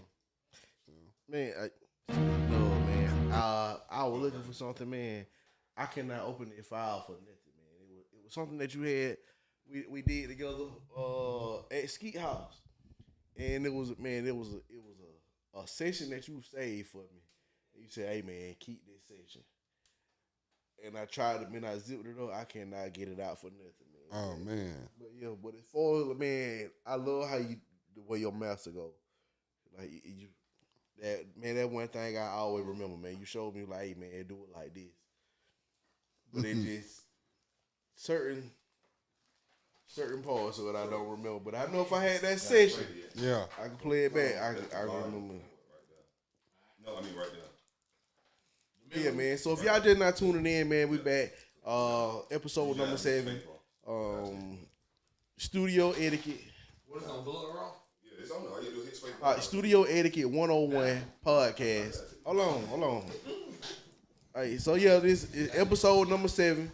Studio Damn, I can't even get it out. Episode number 7. Studio Etiquette 101 podcast, man. So like I said, if you're just not tuning in, man, I'm Bread Mix Skeet 229. We got JD, man, JD the legend, in here. And so what we're doing, man, we're going through, we're taking you back through time, man. It just, of things that we've done a long time ago. The way our mixing was then, and we'll bring you all the way up to speed to the way we mix now. Just a different sound to see the elevation of things, man. So then what we getting ready to play now? What this is? We gonna play Crazy. I'm fucking with you. Won't play. Okay. So talk to her about Crazy. When was this made? 2010. There was the beat that we said that we did when we tried to do get Gucci on. Okay. And it's crazy because I sent the beat to Blood one time before, like when we first did it. I sent it to him like a while back. Ain't never heard nothing back about it. A couple times. And just so happened one day we was in the studio and I played it again for him. You know how you play, how you send somebody some beat and then they don't ever hit you back, and then you get to him in person, you play that same beat. It was the hardest beat he ever heard. I'm like, bro, I sent the beat to you about 10 times. Every time I sent you a group of beats, that one beat was in if I sent you 3, that beat was in there. If I sent 2 again, that beat was in there. So he did it, and he did a song called Crazy. He actually pushing it as a single called Crazy. That's a pretty dope ass song. But in that beat, you'll hear how the first verse, second verse, and third verse is completely different. And me and JD do weird shit like we'll get a sound and reverse that bitch. Like you hear a lot of reverse shit. It's just a different, like everything about it is just different. But I'm gonna play it. Yeah, Spaceball.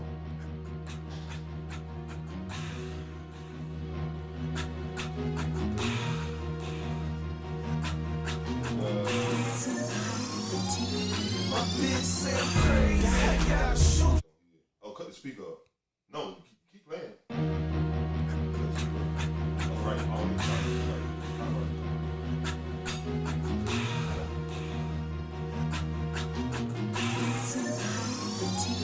My bitch say I'm crazy. I got a shoe fetish. I'm immune to that paper.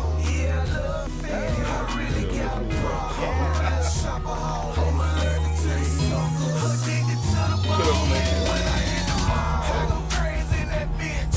When we in the club, we go crazy in that bitch. I'm about to cop some jewels. And go crazy in this bitch. The label cut the shit. And I went crazy with that bitch. I go crazy, I go crazy, I go crazy in this bitch. I go crazy, I go crazy, I go crazy in this bitch. I go crazy, I go crazy, I go crazy in this bitch. I go crazy, cause I'm motherfucking rich. I just might go crazy, throw some stacks up in this bitch.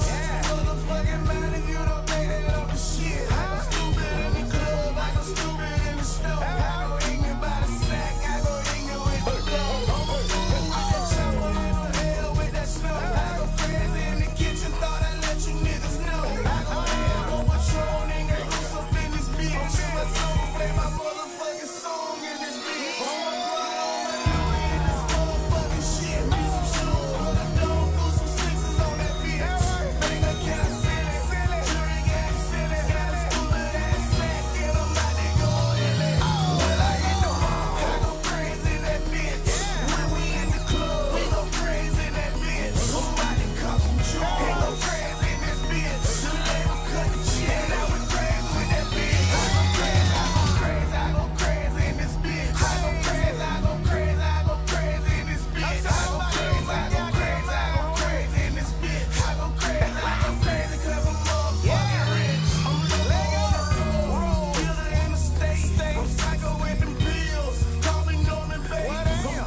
So all right, so y'all made this one. That was about 2010, 2009, something like that. Okay, 2009. So who was on the engineering? Who actually recorded it? I think G-Fat recorded that. All right. G-Fat. And then y'all just like did mixing on it. Well, no, he kind of. I think I was down there when he did the mixing, but me and JD made the beat. We arranged the beat here, and the crazy thing about it was he recorded that song to the 2-track. Cause when I sent the beat down there, he actually recorded to the I just sent the beat to his email. Okay. And then he went to the I emailed him the beat, but when we got to the studio, I basically playing beats and they pulled it up, and he came up with that song. That was we was there. Cause remember that's the beat we did the Everywhere. And he came up, we was sitting in church on some money everywhere. Yeah. Okay. Weed everywhere. We got to play that too. Yeah. But that was around the same time. We did like 2 songs. We did that song, and then he did a hook to another song, and then he ended up finishing the song called Everywhere. But so we kind of made the beat, and he rapped to the 2-track because we didn't have we didn't bring the. I think we didn't have that file. I think we did load it up, but he just went ahead and kind of rushed because the beat was big. Like it's a lot of sounds in the beat, like in the way it was arranged. Because you could tell if you listen to the song close, you could tell he kind of rapped over a certain part that was supposed to be the hook, so we didn't really arrange it to the song. He kind of just rapped like normal song format: hook, verse, hook, verse, hook. Hook, verse. Okay. But the beat was arranged. I want to say his second verse wasn't that long, so he kind of certain verses. The verses were shorter. He rapped shorter verses. I think we were doing at that time. We were doing what 12, 16 or some shit. 16. So people weren't. They had to kind of stop doing that back at that time. Okay. Or was in the process of you had people that still did 16-bar verses, but some songs like the club type song they was going down the 12 verse, but the song like you might listen to Most Def or Common or something like that, they shit was gonna be in 16 because they were more what they were talking about. They weren't worried about trying to catch your attention real quick and jump on something else. They were just rapping. Okay. It was about 2010. All right. So JD, you got something that you I sent old school mix email. Yeah. To open up Safari. It ain't old, but okay. yeah. So it's still some of your work that you did. Yeah. Yeah. So basically, like I said, man, we're just taking y'all through a timeline of just all the things that we've done over the years, from way back when all the way up to now, man. Just to see the change in how we mixed in and up to now. Go ahead and out. Just type in Gmail. But don't back, but window, but tighten up. What it say in the upper right hand corner? What the name say? Good shape. Yeah, go ahead and out. Yeah, just click on that, and then you should see Good Shape. On this one? Yep, click on the little icon. They got the logo on it, and Good Shape should pop up.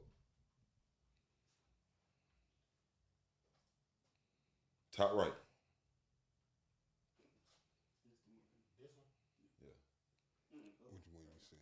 The one you sent, Ben, the YouTube thing. Oh, okay. Look at it. It should be the last email from 2 hours. You should see a forward email. Right there. Yep, click on it. Go to should be a link. Scroll down. You might have to scroll down. Right there. What's the name of that song, JD?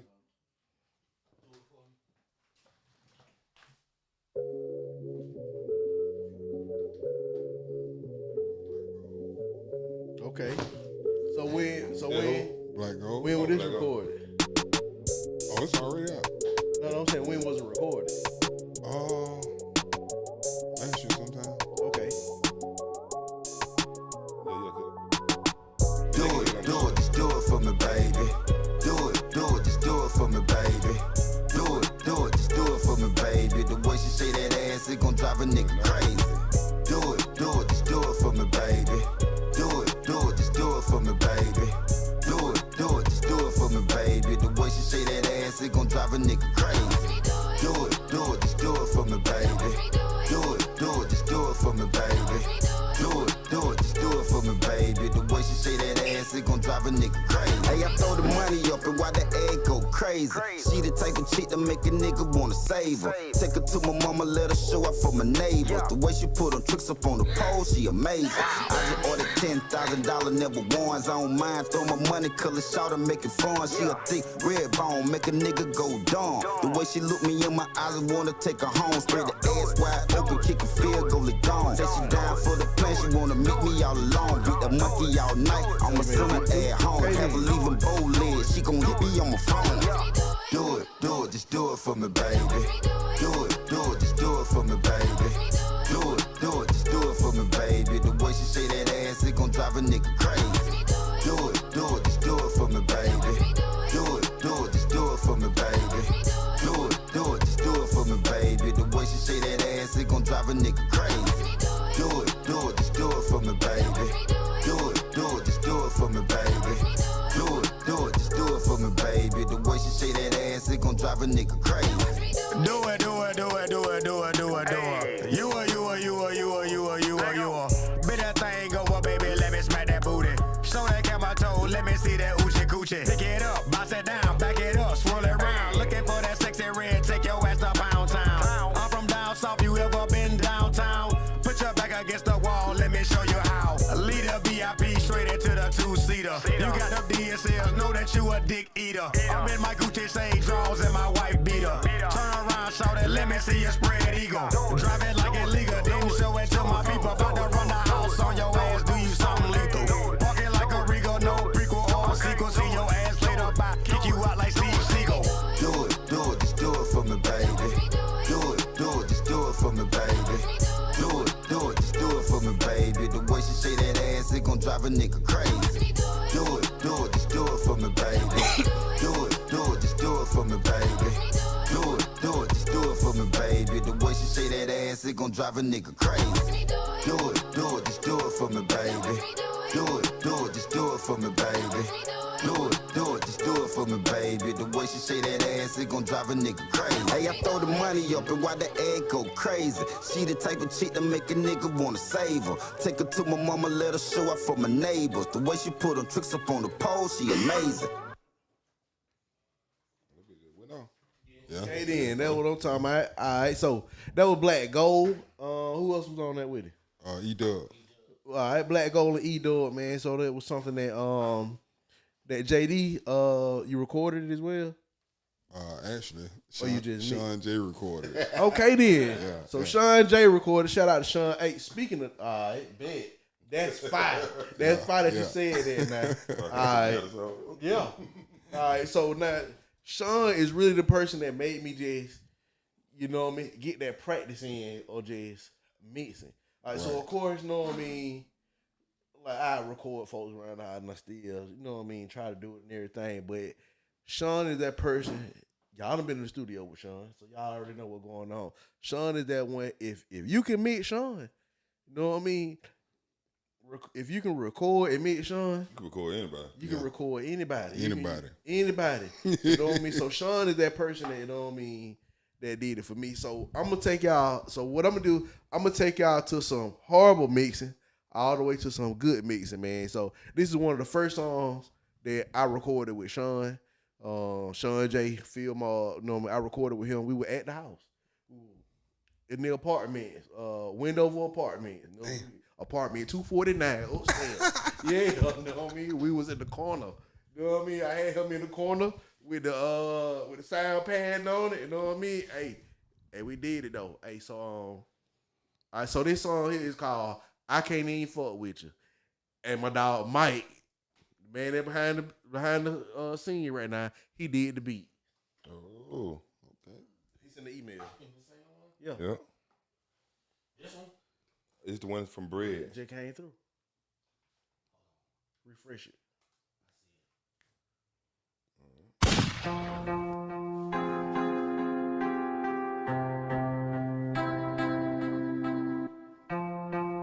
Horrible mixing. Yeah, you like to talk like you real, but really you just a lame. You don't know how to just chill, you play too many games. Always finna do something, but never do anything. Lying to folk talking about you found God and you finna change.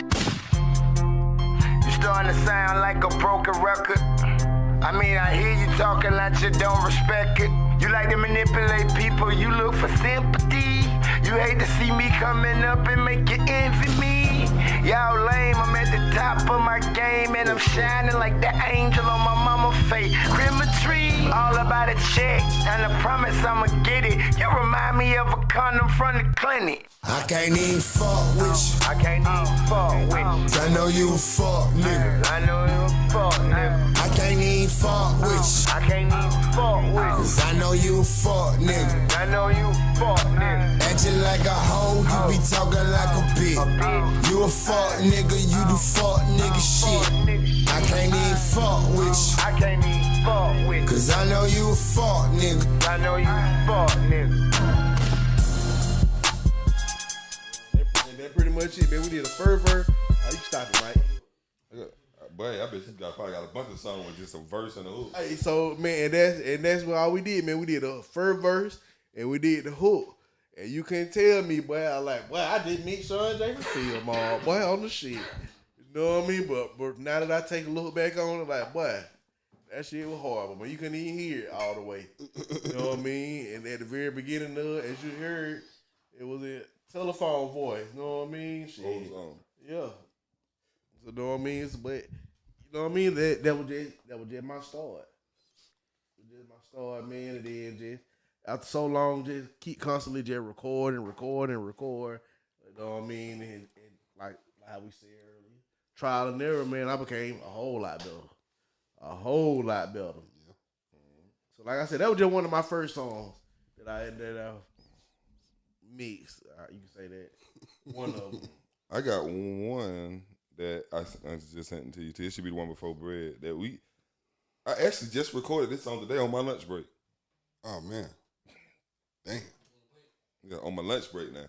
I made the beat like a couple weeks ago, and I came up with the idea. I came up with the idea of the song basically because I always want to do a song like this. It's basically a song talking about rap, hip hop, type shit. Kind of like, you know how 8 Ball and MJG did My First Love. Comedy, I used to love her. Goddamn, somebody did a song like that. I forgot, but basically it's kind of like that. But it's dope. All right, now you can play it. Hip hop. Yo, this goes out to all the producers, to all the DJs, to all the real MCs, to all the twerkers, to all the break dancers, you know, to all the fashion designers, to all the frame designers, you know, all the trips, all the diamonds, all the flash. I fell in love with this hip hop, undoubtedly she got to me. When I was living in conditions ducking poverty, like any other ghetto nigga in the projects beat. It's either that or live the life how all the riders beat. The other side of me got tired of seeing riots in the violent beasts and overturning broad day Monday streets. The only other piece besides the heat, when we would sneak and smoke the weed, right around till somebody beat. It's like something deep inside of me. When I first heard the verse or the word, check out my melody. I used to stutter when I talk, but I can ride the beat. So now I see how I learned to speak efficiently. Before long, I wrote my first song. Thought I was LL when he rocked bells and put my chains on. Like Slick Rick or run from DMC and all the way to Miami Beach, Miami streets. Peace. Yeah. Hip hop.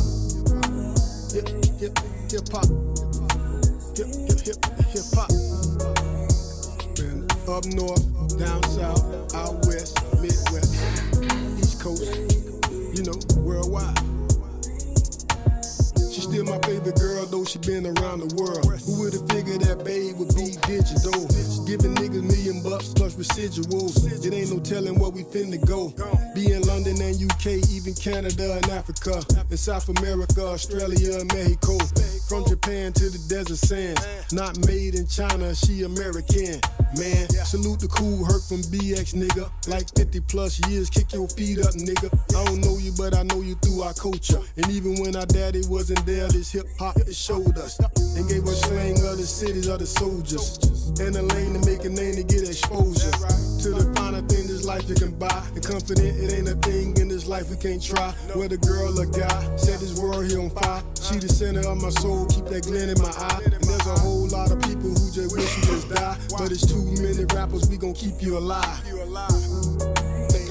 hip hop. Make it hip hop. Yeah. Hey, we gonna keep hip hop going, man. 50 plus more years. You dig? Y'all keep coming with it. And we gonna keep coming with it. Yeah. Gang Star, too hot for TV, nigga. And don't forget, be true to yourself. Stop stealing nigga shit, biting nigga styles. Stop sounding alike. Know what I mean? It be originality. A star's born every day. It could be you. Yeah.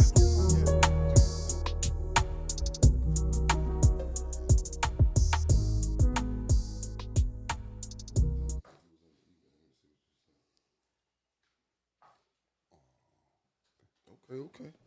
Okay then. Hey, so you say you recorded it on your lunch break? Mm-hmm. Okay then. Recorded and mixed it on your lunch break. That's all right then. You say you did the beat. You did the beat as well. Yeah, I did the beat a couple weeks ago. All right. So speak on that because both of y'all still produce and everything else. So is it easier to record and engineer a person rapping on your beats because you made it versus, or is it easier just doing it like somebody just brought a YouTube beat or something like that? I mean, it's probably easier. Which one do you prefer? I said that. I mean, the YouTube beat is just, they already kind of got an idea of how to, but most of the time, if we made the beat, we're in the studio working on the song together with the artist, so it's more of a cohesive thing opposed to when an artist comes here, basically they just want to rap on this beat, so gotcha. They kind of got what they want to do already. So, and then it's a 2-track, so you can't go in there and be like, well, damn, if I could break this down and do this right, or let's try this right here. It ain't too much you can do to a 2-track beat. It ain't a lot of creativity you can kind of do when it comes to just doing lyrics and stuff like how to do it, because you can't break the beat down a certain way to kind of match that. Like in that beat, the song done, but I came up with an idea. I want to take like some old school like rap quotes, like rap lyrics quote, and kind of put in the hook, like make it sound like a scratch, kind of like how Andre did in She Lives in My Lap at the very end. Gotcha. He had the Scarface. Yeah. Ghetto Boy, she's the love of my life. And he said she was down for whatever. He loved a long time. He just kind of scratched and out. Right. I'm basically do the same thing, but I just gotta find out what old song. I want to get old song, new songs. You gotta find out something that'd be fire to put a couple of bars in the lines, and just chop them up and make it sound like I'm scratching type thing. Okay then, man. So what we got next? JD sent one called Bleed the Bone, what is it? Bleed the Block. Yeah, Bleed the Block. Hustle Rule and that boy. You see it in there? It should be the other one from me. It should be either the first or second. Hustle Rule and Lano. Yeah, my bad, Lano. Shout out Hustle Rule and Lano. Goddamn borrowed a done. When it did this? I think it was around 2018. No Hustle Entertainment. BCE. Hustle Rule. Y'all know me, man. I'm trying to bleed the motherfucker. Bleed block, nigga. I'm just trying to bleed the block, nigga. I'm just trying to bleed the block. I'm just trying to bleed the block, nigga. I'm just trying to bleed the block, nigga. I'm just trying to bleed the block. I'm just trying to bleed the block, nigga. I'm just trying to bleed the block, nigga. I'm just trying to bleed the block. I'm just trying to bleed the block, nigga. I'm just trying to bleed the block and stunt so hard I make Jesus watch. Hey, strapped with a Glock, trying to put band-aids on the block. I'm on residence with Lil Buddy, getting cash, I gotta keep my Glock. Couple years ago, I was down so bad, I couldn't even see the top. Now when I hear the bun, the roof gone, I can't even see the top. Spikes, interceptors, bleed the block. Bitch, I'ma bleed the block. Sold 30 bags without a scale, but y'all don't need the clock. I still remember in slop, in the box, pump mate trying to pick the lock. I'm rambling through the box, think about being the block in the drop top. Round through Fort Knox, if it's CGSP, bitch, I can't stop, won't stop. Puff Daddy, dug a fresh beatbox on the block with the rock. Real trapper, turn rapper like Easy E. Nigga, this trap hop, serving all night like Waffle House, but early like IHOP. Bleed the block, nigga. I'm just trying to bleed the block, nigga. I'm just trying to bleed the block. I'm just trying to bleed the block, nigga. I'm just trying to bleed the block and stunt so hard I made Jesus watch. bleed the block, nigga. I'm just trying to bleed the block, nigga. I'm just trying to bleed the block. I'm just trying to bleed the block, nigga. I'm just trying to bleed the block. And stunt so hard I made Jesus watch. Bleed the block all night, I guess we vampires. I got horror stories if you gather around this campfire. Been through dark days where you gotta keep a lamp by you. Now he getting mail, keep envelopes and stamps by you. I know they'd rather see me sit in the cell. All I ever know was fish scale and digital scales. I put one in his head, watch me send him to hell. Blindly in the blind, so it was written in braille. I came up with new hustles to get the paper. The money motivators, so we all bread chasers. Them hoes see you in that new thing, they catch vapors. Won't stop till we all looking down from skyscrapers. Bleed the block, nigga. I'm just trying to bleed the block, nigga. I'm just trying to bleed the block. I'm just trying to bleed the block, nigga. I'm just trying to bleed the block and stunt so hard I made Jesus watch. Bleed the block, nigga. I'm just trying to bleed the block, nigga. I'm just trying to bleed the block. I'm just trying to bleed the block, nigga. I'm just trying to bleed the block and stunt so hard I made Jesus watch. Bleed the block, nigga.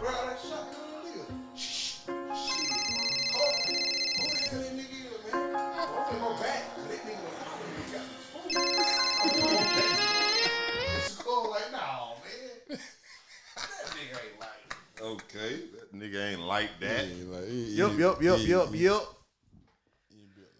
Yeah, man. So that was Hustler Rule and Varro the Dunn, man. I'm sorry, you online over. You said that recorded in 2018? 2018, yeah. Okay then, man. So like I said, man, if you're just not tuning in, welcome to Studio Etiquette 101 podcast, man. We're just going back through time, going over some of the songs that we mixed throughout the years of just us being engineers and everything. So we played a couple, one of mine, a couple Skeets, couple JDs.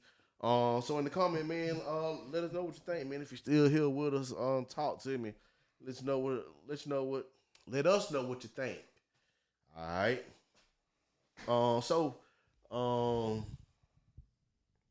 When recording that, how was that studio session? Oh man, pretty cool, man. Good little vibe. You know what I mean? Okay. I of course I didn't make that beat. I forget the name of the producer name that's on that track, but it's pretty good track. You know what I mean? Mm-hmm. And then I did have the actual stems to the track too, where I can manipulate it. You know what I mean? Oh shit! And do breakdowns and stuff like that in the beat. Yeah. Okay. That's all right then, man. Boy, that here. Yeah, I recorded it here. Yeah. Well, no, I recorded Hustle Roo verse at your house. On Society. Hey man, speaking of, some stuff that got recorded at Skeet house, man. Yeah. But your house has been, it's some stuff that been recorded. We can play this. Yeah. All right, so man, going through my email, man, I just seen something in here. All right, so it's a guy named Paper OG. I've recorded Paper for a while, like, know what I mean? But it was just when we end up linking, I ended up linking up with this guy, Battle Plug, man. Rest in peace to Bell. I ended up linking up with Battle Plug at Dre Studio, Island Boy Dre Studio. And so he was telling me, he was like, man, I got that guy that I want you to record, man. They fired, you know what I mean? He fired, you know what I mean? And him and another person, and so, you know what I mean? End up, it came out to be this same person, man. Me and him been record, you know what I mean? He had platinum, you know what I mean? But since we over there now, like, you know what I mean? We had kind of lost a little to it. Now we linked back up, man, and so this is one of the first songs that we had and recorded, man. It's called RP. It's just a trip down memory lane for me. Lay like been on edge, going by my head, popping the RP. 25. Hey yo, Ren, turn that up.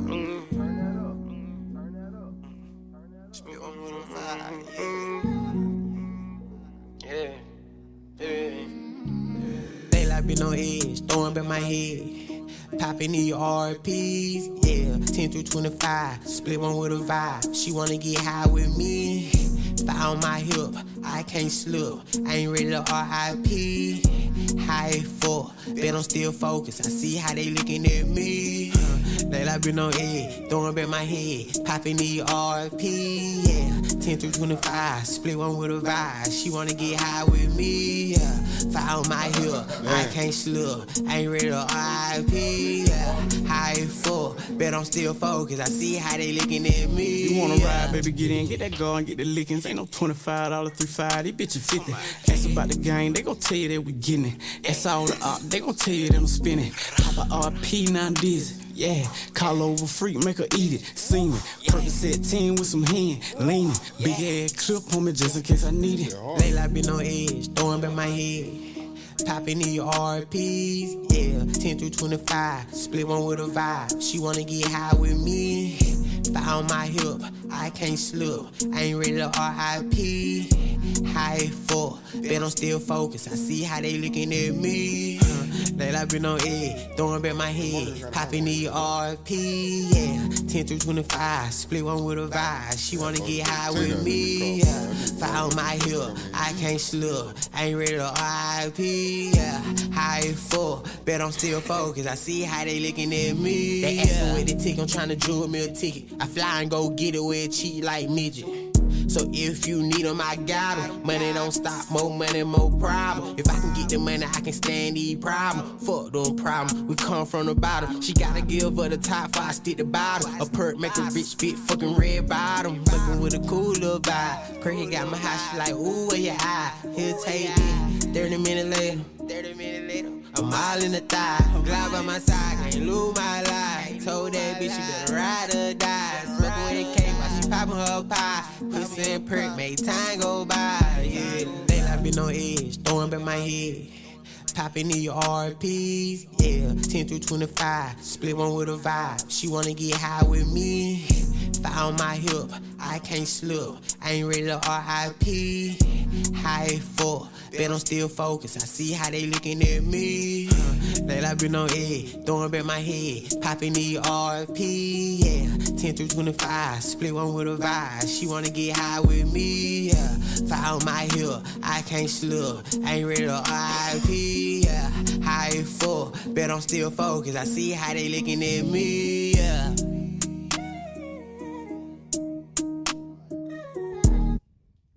All right, man. So that was one of those songs, man, that I recorded. I think that was 2021. Yeah, 2021.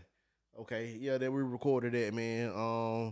And it was just a wonderful experience, man, just to be in there, just to have that vibe with her once again, man. And then, you know what I mean, later on, Battle Plug, he ended up dying a little bit later on. I think that's if I'm not mistaken, that same year. So you know, it just one of the memories that it brings back to me now because he connected us back together, and so they just one of the songs that I always remember. And as you can see, that mix was a whole lot better than that first. Oh yeah, yeah.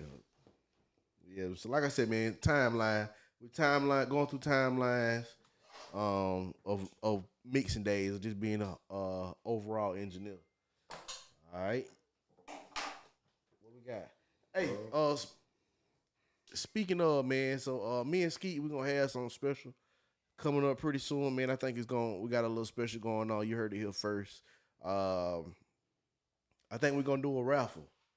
We're gonna do a raffle of getting your song mixed. All right, send your song in to us. We'll provide you with the email a little bit later on, man. But through the month of February, we're just gonna let that raffle ride, man. And then I figure March 1st. Yeah. March 1st. We'll choose the winner, and then we'll go from there, man. You just pretty much sing your song in, and we'll mix it. We're gonna mix it. We'll do it live, so you can see it being done. We'll do it live. And just pretty much have a chance to have your song professionally mixed. All right. You still got that thing still pulled up, Mike? Which one? push the goddamn third button at the top on the keyboard. It got like a picture of 3 screens at the top, all the way to the left. Look where the numbers at. Third button. Look where the numbers are on the left. On the left side. This picture with 3 screens on. You see it? Bam. Go to that folder over there. See that folder? Click on the folder. Yep. Teach on something new. What we got old in there? I got one. Play. Go to Dirty Red.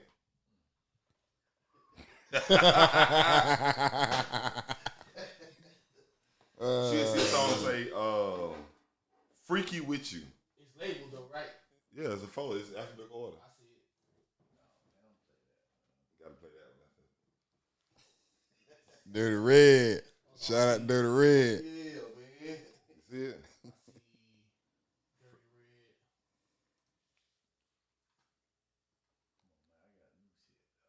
No, it's a reason why we're Dirty Red OE. So hold on, we play this song. Now that's one of the ones that we did when we had it hooked up like that. Well, we made the beat using the MPC and the drums. He played the instruments to it, and I did the beat and the sample part in Fruity Loops. And we was playing it when he was doing it. I had to catch it in time to play it, and then I was making the drums like that. And then basically that's how I did that part. And then that's how we put that song together, was using Fruity Loops through just a audio channel. Because it wasn't no Fruity Loop format then. But I had my Windows computer hooked up through the like the aux on the analog 1, 2 on. So y'all was basically making it work. Yeah. All right, let's go. Dirty Red OE. On the boat, Skeet. All the sexy lady. We're trying to the death. Where the sexy wheels at? Where the sexy wheels? Where the sexy wheels at? Drop. Hey. Let's do it like that right here. Let me lift you up and down till you say stop. Let me play with the monkey, baby, make you feel hot. Let me do all the things that you never do.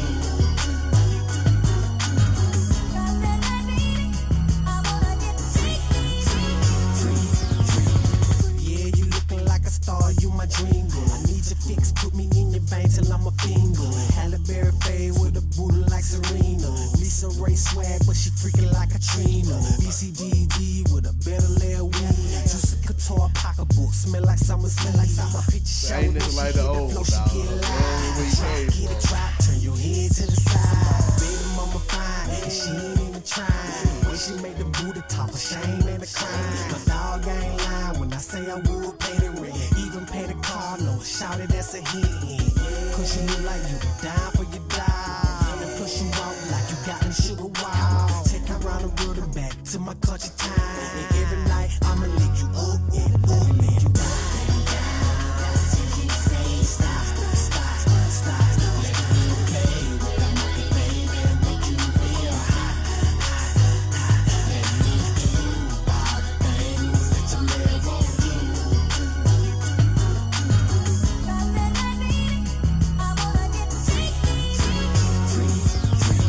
She say she feel like she done bust 100 times. I hit her from behind, she say she feel it in her spine. Now every time that we grind, she say that nigga mine. And she ain't lying, cause a player get it anytime. But tonight's the night, know what I wanna do? Winding down on your body, I wanna freak you. Welcome to my classroom, let me teach you some role play. I got candles with the rose, some R. Kelly, Mr. Big, and some OJs. Have your friends looking for you for about 4 days. With no texts and no calls. She in my bed with no drawers. Lil' mama sexy as hell and she a go-getter. Freaky in the bed, I go toe-to-toe with her. She on my team, on the coach, I call plenty plays. From the back to the side, all kind of ways. Let me play with the monkey, baby, make you feel hot. Let me do all the things that you never do.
2010, 11. That'd be hard. Okay. Man, so like we said, man, just a trip down memory lane of all the things that we mixed. So you said how long ago that was? About 2010, 11. Okay. We did the old platinum one night. We were just in the studio. No, we didn't. We did that platinum. Cause Mama Sunshine was like when she was in there with me, and he was making the beat. Sunshine, the one got us to pick that sample. She was like, "Why don't y'all sample that right there?" And me and E and Sunshine was at the studio, and goddamn, I got the sample, and then E started playing the keyboard, and then I was doing the drums, and then shit. After that, shit, I think you popped up at the studio either the next day, or that morning, or that night, and then they did the song. Yeah, that was about 20. It was about 2010. No, it was before Agape. So it had to be about between 2009 and 8, between 2008 and 9. So we was in Agape at 2010, 11.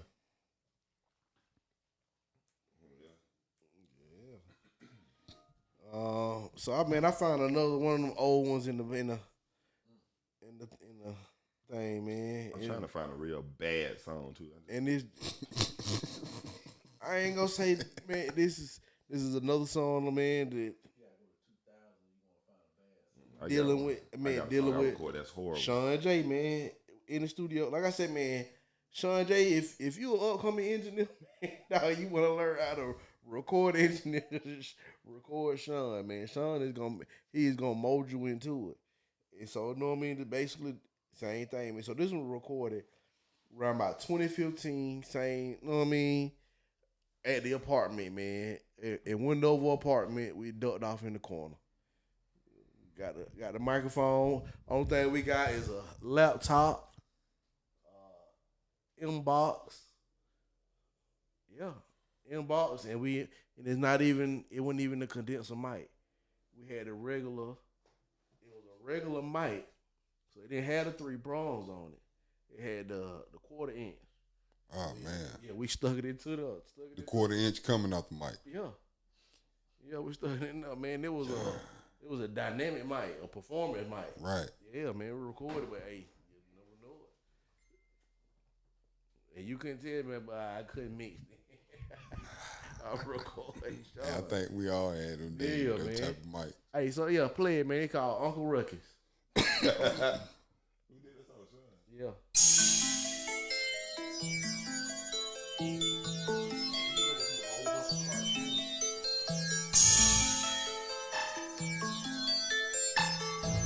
I'm here to say the word. I got a full metal jacket and some my man pants.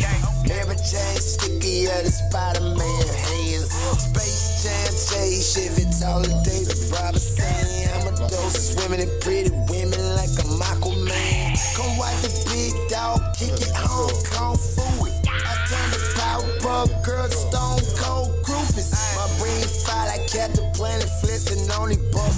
I love the white gold, jungle fever, Uncle Ruckus. Like American Dad, me and Roger smoking the moon rocks. I'm from 229, all been in the boondocks. Human torch, my outfit in flames and the logo polo. I got monkey bars and I get brains. Bitch, I'm Mojo Jojo. Pull up on the CO, Chevy with the band. Trust that like gold, really to the man.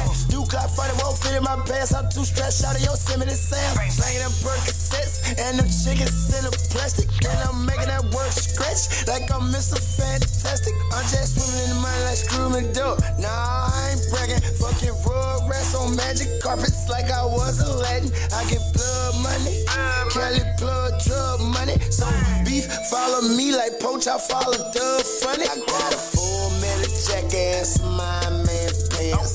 Mary Jane sticky at the Spider-Man hands. Space Jam, J, Chevy, taller David Robinson. I'm a dose of swimming in pretty women like a Aquaman. Come watch the big dog kick it home, kung fu it. I turn the power girl to stone cold groupies. My brain fire like Captain Planet Flintstone only buff.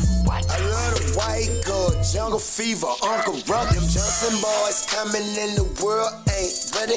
Avon, Sean, and Carlo, we like Eddie. Big bang roll like Mr. D's. Hard turn cold like 50 I'm an old genius, I love bread. Chef P beef, it's I'm butthead. Always on cool ass skinny nigga, I'm Pink Panther. Groupies want the line like, but I ain't Green Lantern. I just wanna hit it, bam, bam. Say the small talk for Ant-Man. Diamond dancer, cutting the road like ever since her hands in a handstand. I tried Pokemon like Pepe Le Pew. 1, 2 from the M. 11 America boy. Exit stage left, heaven's the Murgatroyd. And I still got them dirty birds. 30 flat for a Falcon. If you looking for me, I'm in the A like I got a full jackass, my man pants. Mary Jane sticky at the Spider-Man hands. Space Jam, Chase, Chevy, taller David Robinson. I'm a dope swimming in pretty women like a Aquaman. Come watch the big dog kick it home, kung fu.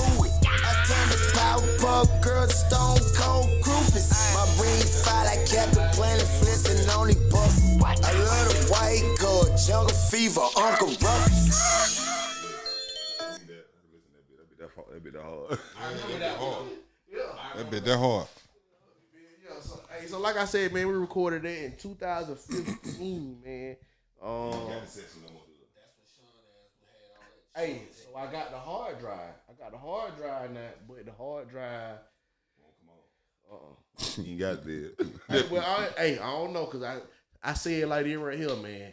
They just say if I commit a crime, and the only thing they find in that hard drive, they gonna get that bitch off. They gonna get it, so the nigga I can get that bitch off some kind of way. It gonna cost some money. I got a hard drive I got now. They got a lot of shit on it. It said Stoner hard drive. It said Stoner. Shit, take that bitch out the case and put that bitch in the dock. Yeah, you probably take it out the case. I've done it before and it worked. It might be the case that's fucked up. Say no more. I broke that case off, put that bitch in the dock. Or yeah. I got a bag with like 5-6 hard drives with a lot of shit that I done lost. That's if I can recover that hard drive. Yeah. I got it on. So and that what made me say that I killed all my hard drives. Yeah, don't throw away no hard drive. Yeah, man. So I always said it all like, dog, it's gonna be a way. It's gonna be a way soon. If I go rob a bank and I leave behind a hard drive, them folk gonna go through my hard drive. They gonna send it to one of them recovery places and get it, or they know they got somebody that probably know how to do it already. So I said, man, you know what, dog? It's gonna be uptick in technology. Well, sooner or later they gonna be able to know me. I only use regular hard drive, the external hard drive. Yeah. Bitch, I ain't gonna get me a regular hard drive to go in the computer. Put it in your dock. Put it right in my dock.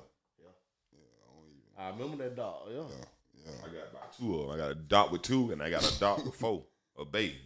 So I got 4 hard drives in that bitch. Yeah. That's all right, man. So like I said, we recorded that in 2015. I'll tell you the exact date. What that say? That says, so I sent it to people on September 7th, 2015. So that means we recorded it a little bit before then. Right. Yeah. Like I said, man, it wasn't even a condenser microphone. It was just a regular dynamic mic that we plugged into the inbox. He probably couldn't even record that song the same way. His voice different. It'd probably be hard. Yeah, but shit, before we get out of here, I got one more song I can play and make y'all laugh. So y'all get out of here tonight. Y'all can go home happy. Skeet. I'm finna play this song. I'm coach this dude named Alumni. Okay. Called Lost. I thought you would play something else, but good. You talking about the song with you singing on it? Damn, I forgot about that one. I ain't even gonna do it to you. I'll play it on the show Monday though. Yeah, it's a link. It's Alumni. You do? And what one? Go to just click on the first. You know it'd be a 4, so you gotta click on the first one. Oh, and me and his brother. Damn sure yeah. On my way. Yep. Oh. I had did some harmonies on that bit. It sound good though. That's it. Yeah. I tell everybody I sang it, man. Now go click on the link. It should have been a link in the email. They gonna be asking me to sing on the track. Go to the top. It should be a link. Hey, you know I want to hear it, girl. First email. All right. Damn, now ready to do me like that. All right. I ain't gonna cap you down. At the top. You don't see that big ass link right now? I'm looking at it. Yeah, that's a link. Hey, Red. You gotta come on here. How about now you know mad? Nah, ain't that. I see what's on here. Go up to the top. I'm at the top. No, you don't. Go back. You don't see that big ass link at the top? I'm looking at it. Go up to the top. All the way to the top. All the way to the top. Go down. Right there. You just passed. Go down. Go down. Go down. Don't be scared. Go down. Right there. This one? Yeah. Oh, I see it. Bro, look like, bro. You got to him on them mats, man. He been in the window too long, man. Nah, it's all the same shit though. I just didn't see that in between that thing. So you know where it's at though. Hey, what's your email, JD?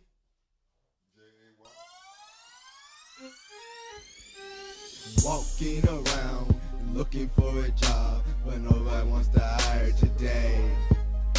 I'm caught up in a world full of great days where the unemployment line overflows. I fill applications, they give me a smile. Not hiring right now, but we'll keep it gets on worse. fire. I'm feeling depressed, adding on more stress. My girl just came and told me that she's pregnant. I'm unemployed. I need me a job. I'm feeling like a slob. Don't know which way to go. I'm about to be evicted. My car repoed. I'm unemployed. But survival is a must. Hard to be drunk, might have to bust. This is too much. I ain't got enough for lunch. My soul feels crushed. You need to hire me. Why won't you hire me? I really need me a 9 to 5. You just show me what you need me to do, and I guarantee I'll be here on time. That's it, boy. That been hard. Why won't you hire me? I really need me a 9 to 5. Hey, Just show me go what with you that need me to do. Yeah, Caleb, you hit this shit, man. That ain't it, man. I need to be higher. I'm sick and tired of always being fired. That boy got choked. I used to get paid every 2 weeks. Yeah. Now I get for loose change in the cushion seats. Baby, AKA baby, trapped in a world that is Nah, this ain't it here, y'all. You need a janitor, I am your nigga. Even with career builder, I'm unemployed. And I don't know what's wrong with me, but I'ma keep this resume with me. This resume. I'm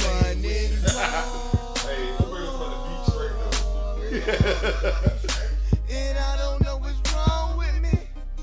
You hiring, you need to come and get me. You need to come and get me. You need to hire me. Why won't you hire me? I really need me a 9 to 5. You just show me what you need me to do, and I guarantee I'll be here on time. You need to hire me. Why won't you hire me? I really need me a 9 That'll be one of the songs you do for a commercial. Just show And do a me hard, what you do a thing about this, get a job. That's just a take home. I'll be here on time. Yep. Indeed, hoping somebody calls me with that'll a be the song brand to new blow. That'll be the song to blow. It happen all the time. Who am I lying to? Knowing damn well that I ain't getting no interview. I'm unemployed. No one to talk to. My life is so crappy.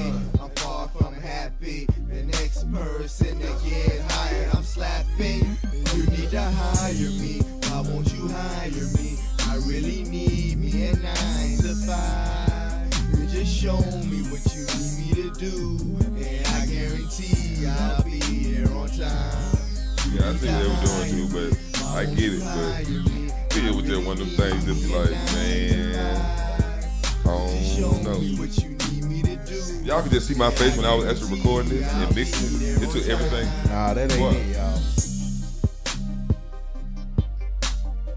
That beat hard as fuck though, I ain't gonna lie. Kane got them not the beat. That be that drummer boy, that's definitely one of my favorite producers. outside of the Dr. Dre's, the Timberland, Pharrell, everything. Drummer Boy is number 4. Okay. Hey y'all, so man, we thank y'all for tuning in, man. Studio Etiquette 101 is the podcast.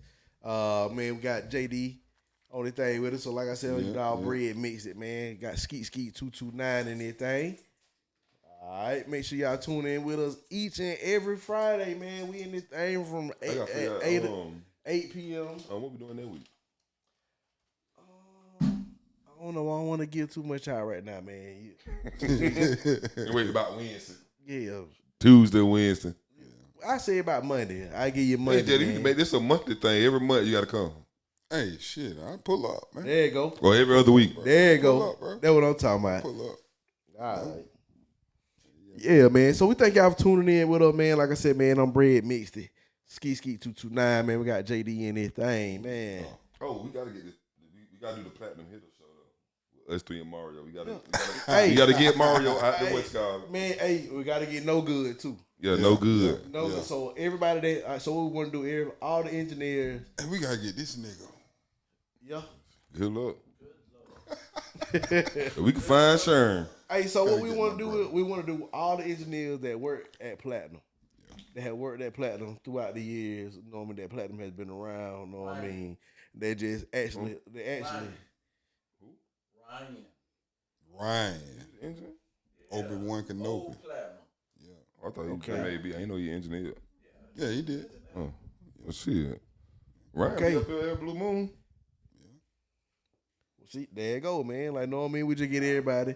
So like I said, man, I'm glad you put us on that, man. Ryan. All right, so I know what I mean? I know of No Good, JD, Skeet, me, He didn't record. He kind of recorded, tried to record. Yeah. He didn't, like, we talking about as far as like running sessions, like running. Yeah, he didn't run what's it called like that. But that bit had some hell of a beats, though. Yeah. Yeah, more definitely on that one now. But so man, that's something that we want to do, man. More definitely got to get Mario involved in that, man. Know what I mean? So we can go through like the history of, you know what I mean? Yeah, so he can give us the history of Platinum. And like you said, why did he choose? Like, all right, why did you feel like this person was good enough to run these sessions? You know what I mean? Because after all, it is his legacy that he has. You know what I mean? And he released it into our hands to be able to just like, all right, y'all can run these sessions, man. I'm finna dip. Right. You know what I mean? Got that damn show what he did. Yeah, like, you know what I mean? But they had to be a no trust, you know what I mean? To be like, okay, this person knows what they're doing and everything else. And just pretty much we just go over just, know what I mean? What was going through his mind in that time period, you know what I mean? Yeah. So I'm not gonna say that's next week, but that's something that we're hoping to get into the mix, man. Hopefully, Mario ain't been on that show, have he? Boy, we can't get that nigga in front of the microphone for nothing in the world. Mario, your ass need to come on, man. What you doing, man? We've been trying to get Mario to do something on the podcast for like goddamn since we started doing the podcast up here. That nigga probably watching. Yeah, he probably watching. He probably watching. He just got there, getting his ass up and sit down for a couple hours. He don't be doing that, but they in the bed. Yeah. Watching TV, watching Netflix. Okay. Like I'm finna go home and watch Griselda. Okay, man. I feel you. Hey, so like I said, man, y'all tune in with us next week, man. We here each and every Friday at 8 p.m. CP time. Y'all already know what that means. You know what I mean? We might start at 8, might start at 8:13, might start at 8:33. Remember we on? Yeah, I was a little late. We on ENT time. Yeah, I was a little late. You know what I said? CP? No, I said ENT. What is ENT? Nigga time. We on ENT. Man, I jumped right into it. Yo, he set stuff up for that one. He told us so we on CP. Nah, we on nigga time. Not color people time, nigga time. Yeah. Huh? Oh yeah, I gotta close it out because this boy he on his phone. Hey, He man, ain't paying attention. appreciate y'all having me on the show, man. Yes, sir, man. We appreciate you, man. I know I ain't no stranger, but you know. Yeah, hey, so hopefully this is something that we, like you said, man, like Skeet said, every month, man, you come, because I know it pretty much is a drive for you to come down and and everything. Yeah, man, like, man, we'll love it. Yeah. Love it. And you got, man, I'm tired of you up on Facebook. You gotta give me your number, dog. Nigga, you don't check your Facebook all the time. And I know I send you some crazy shit all the time. Yeah. Yes, sir, man. Like I said, Studio Etiquette 101 is the podcast, man. Appreciate y'all. Cool.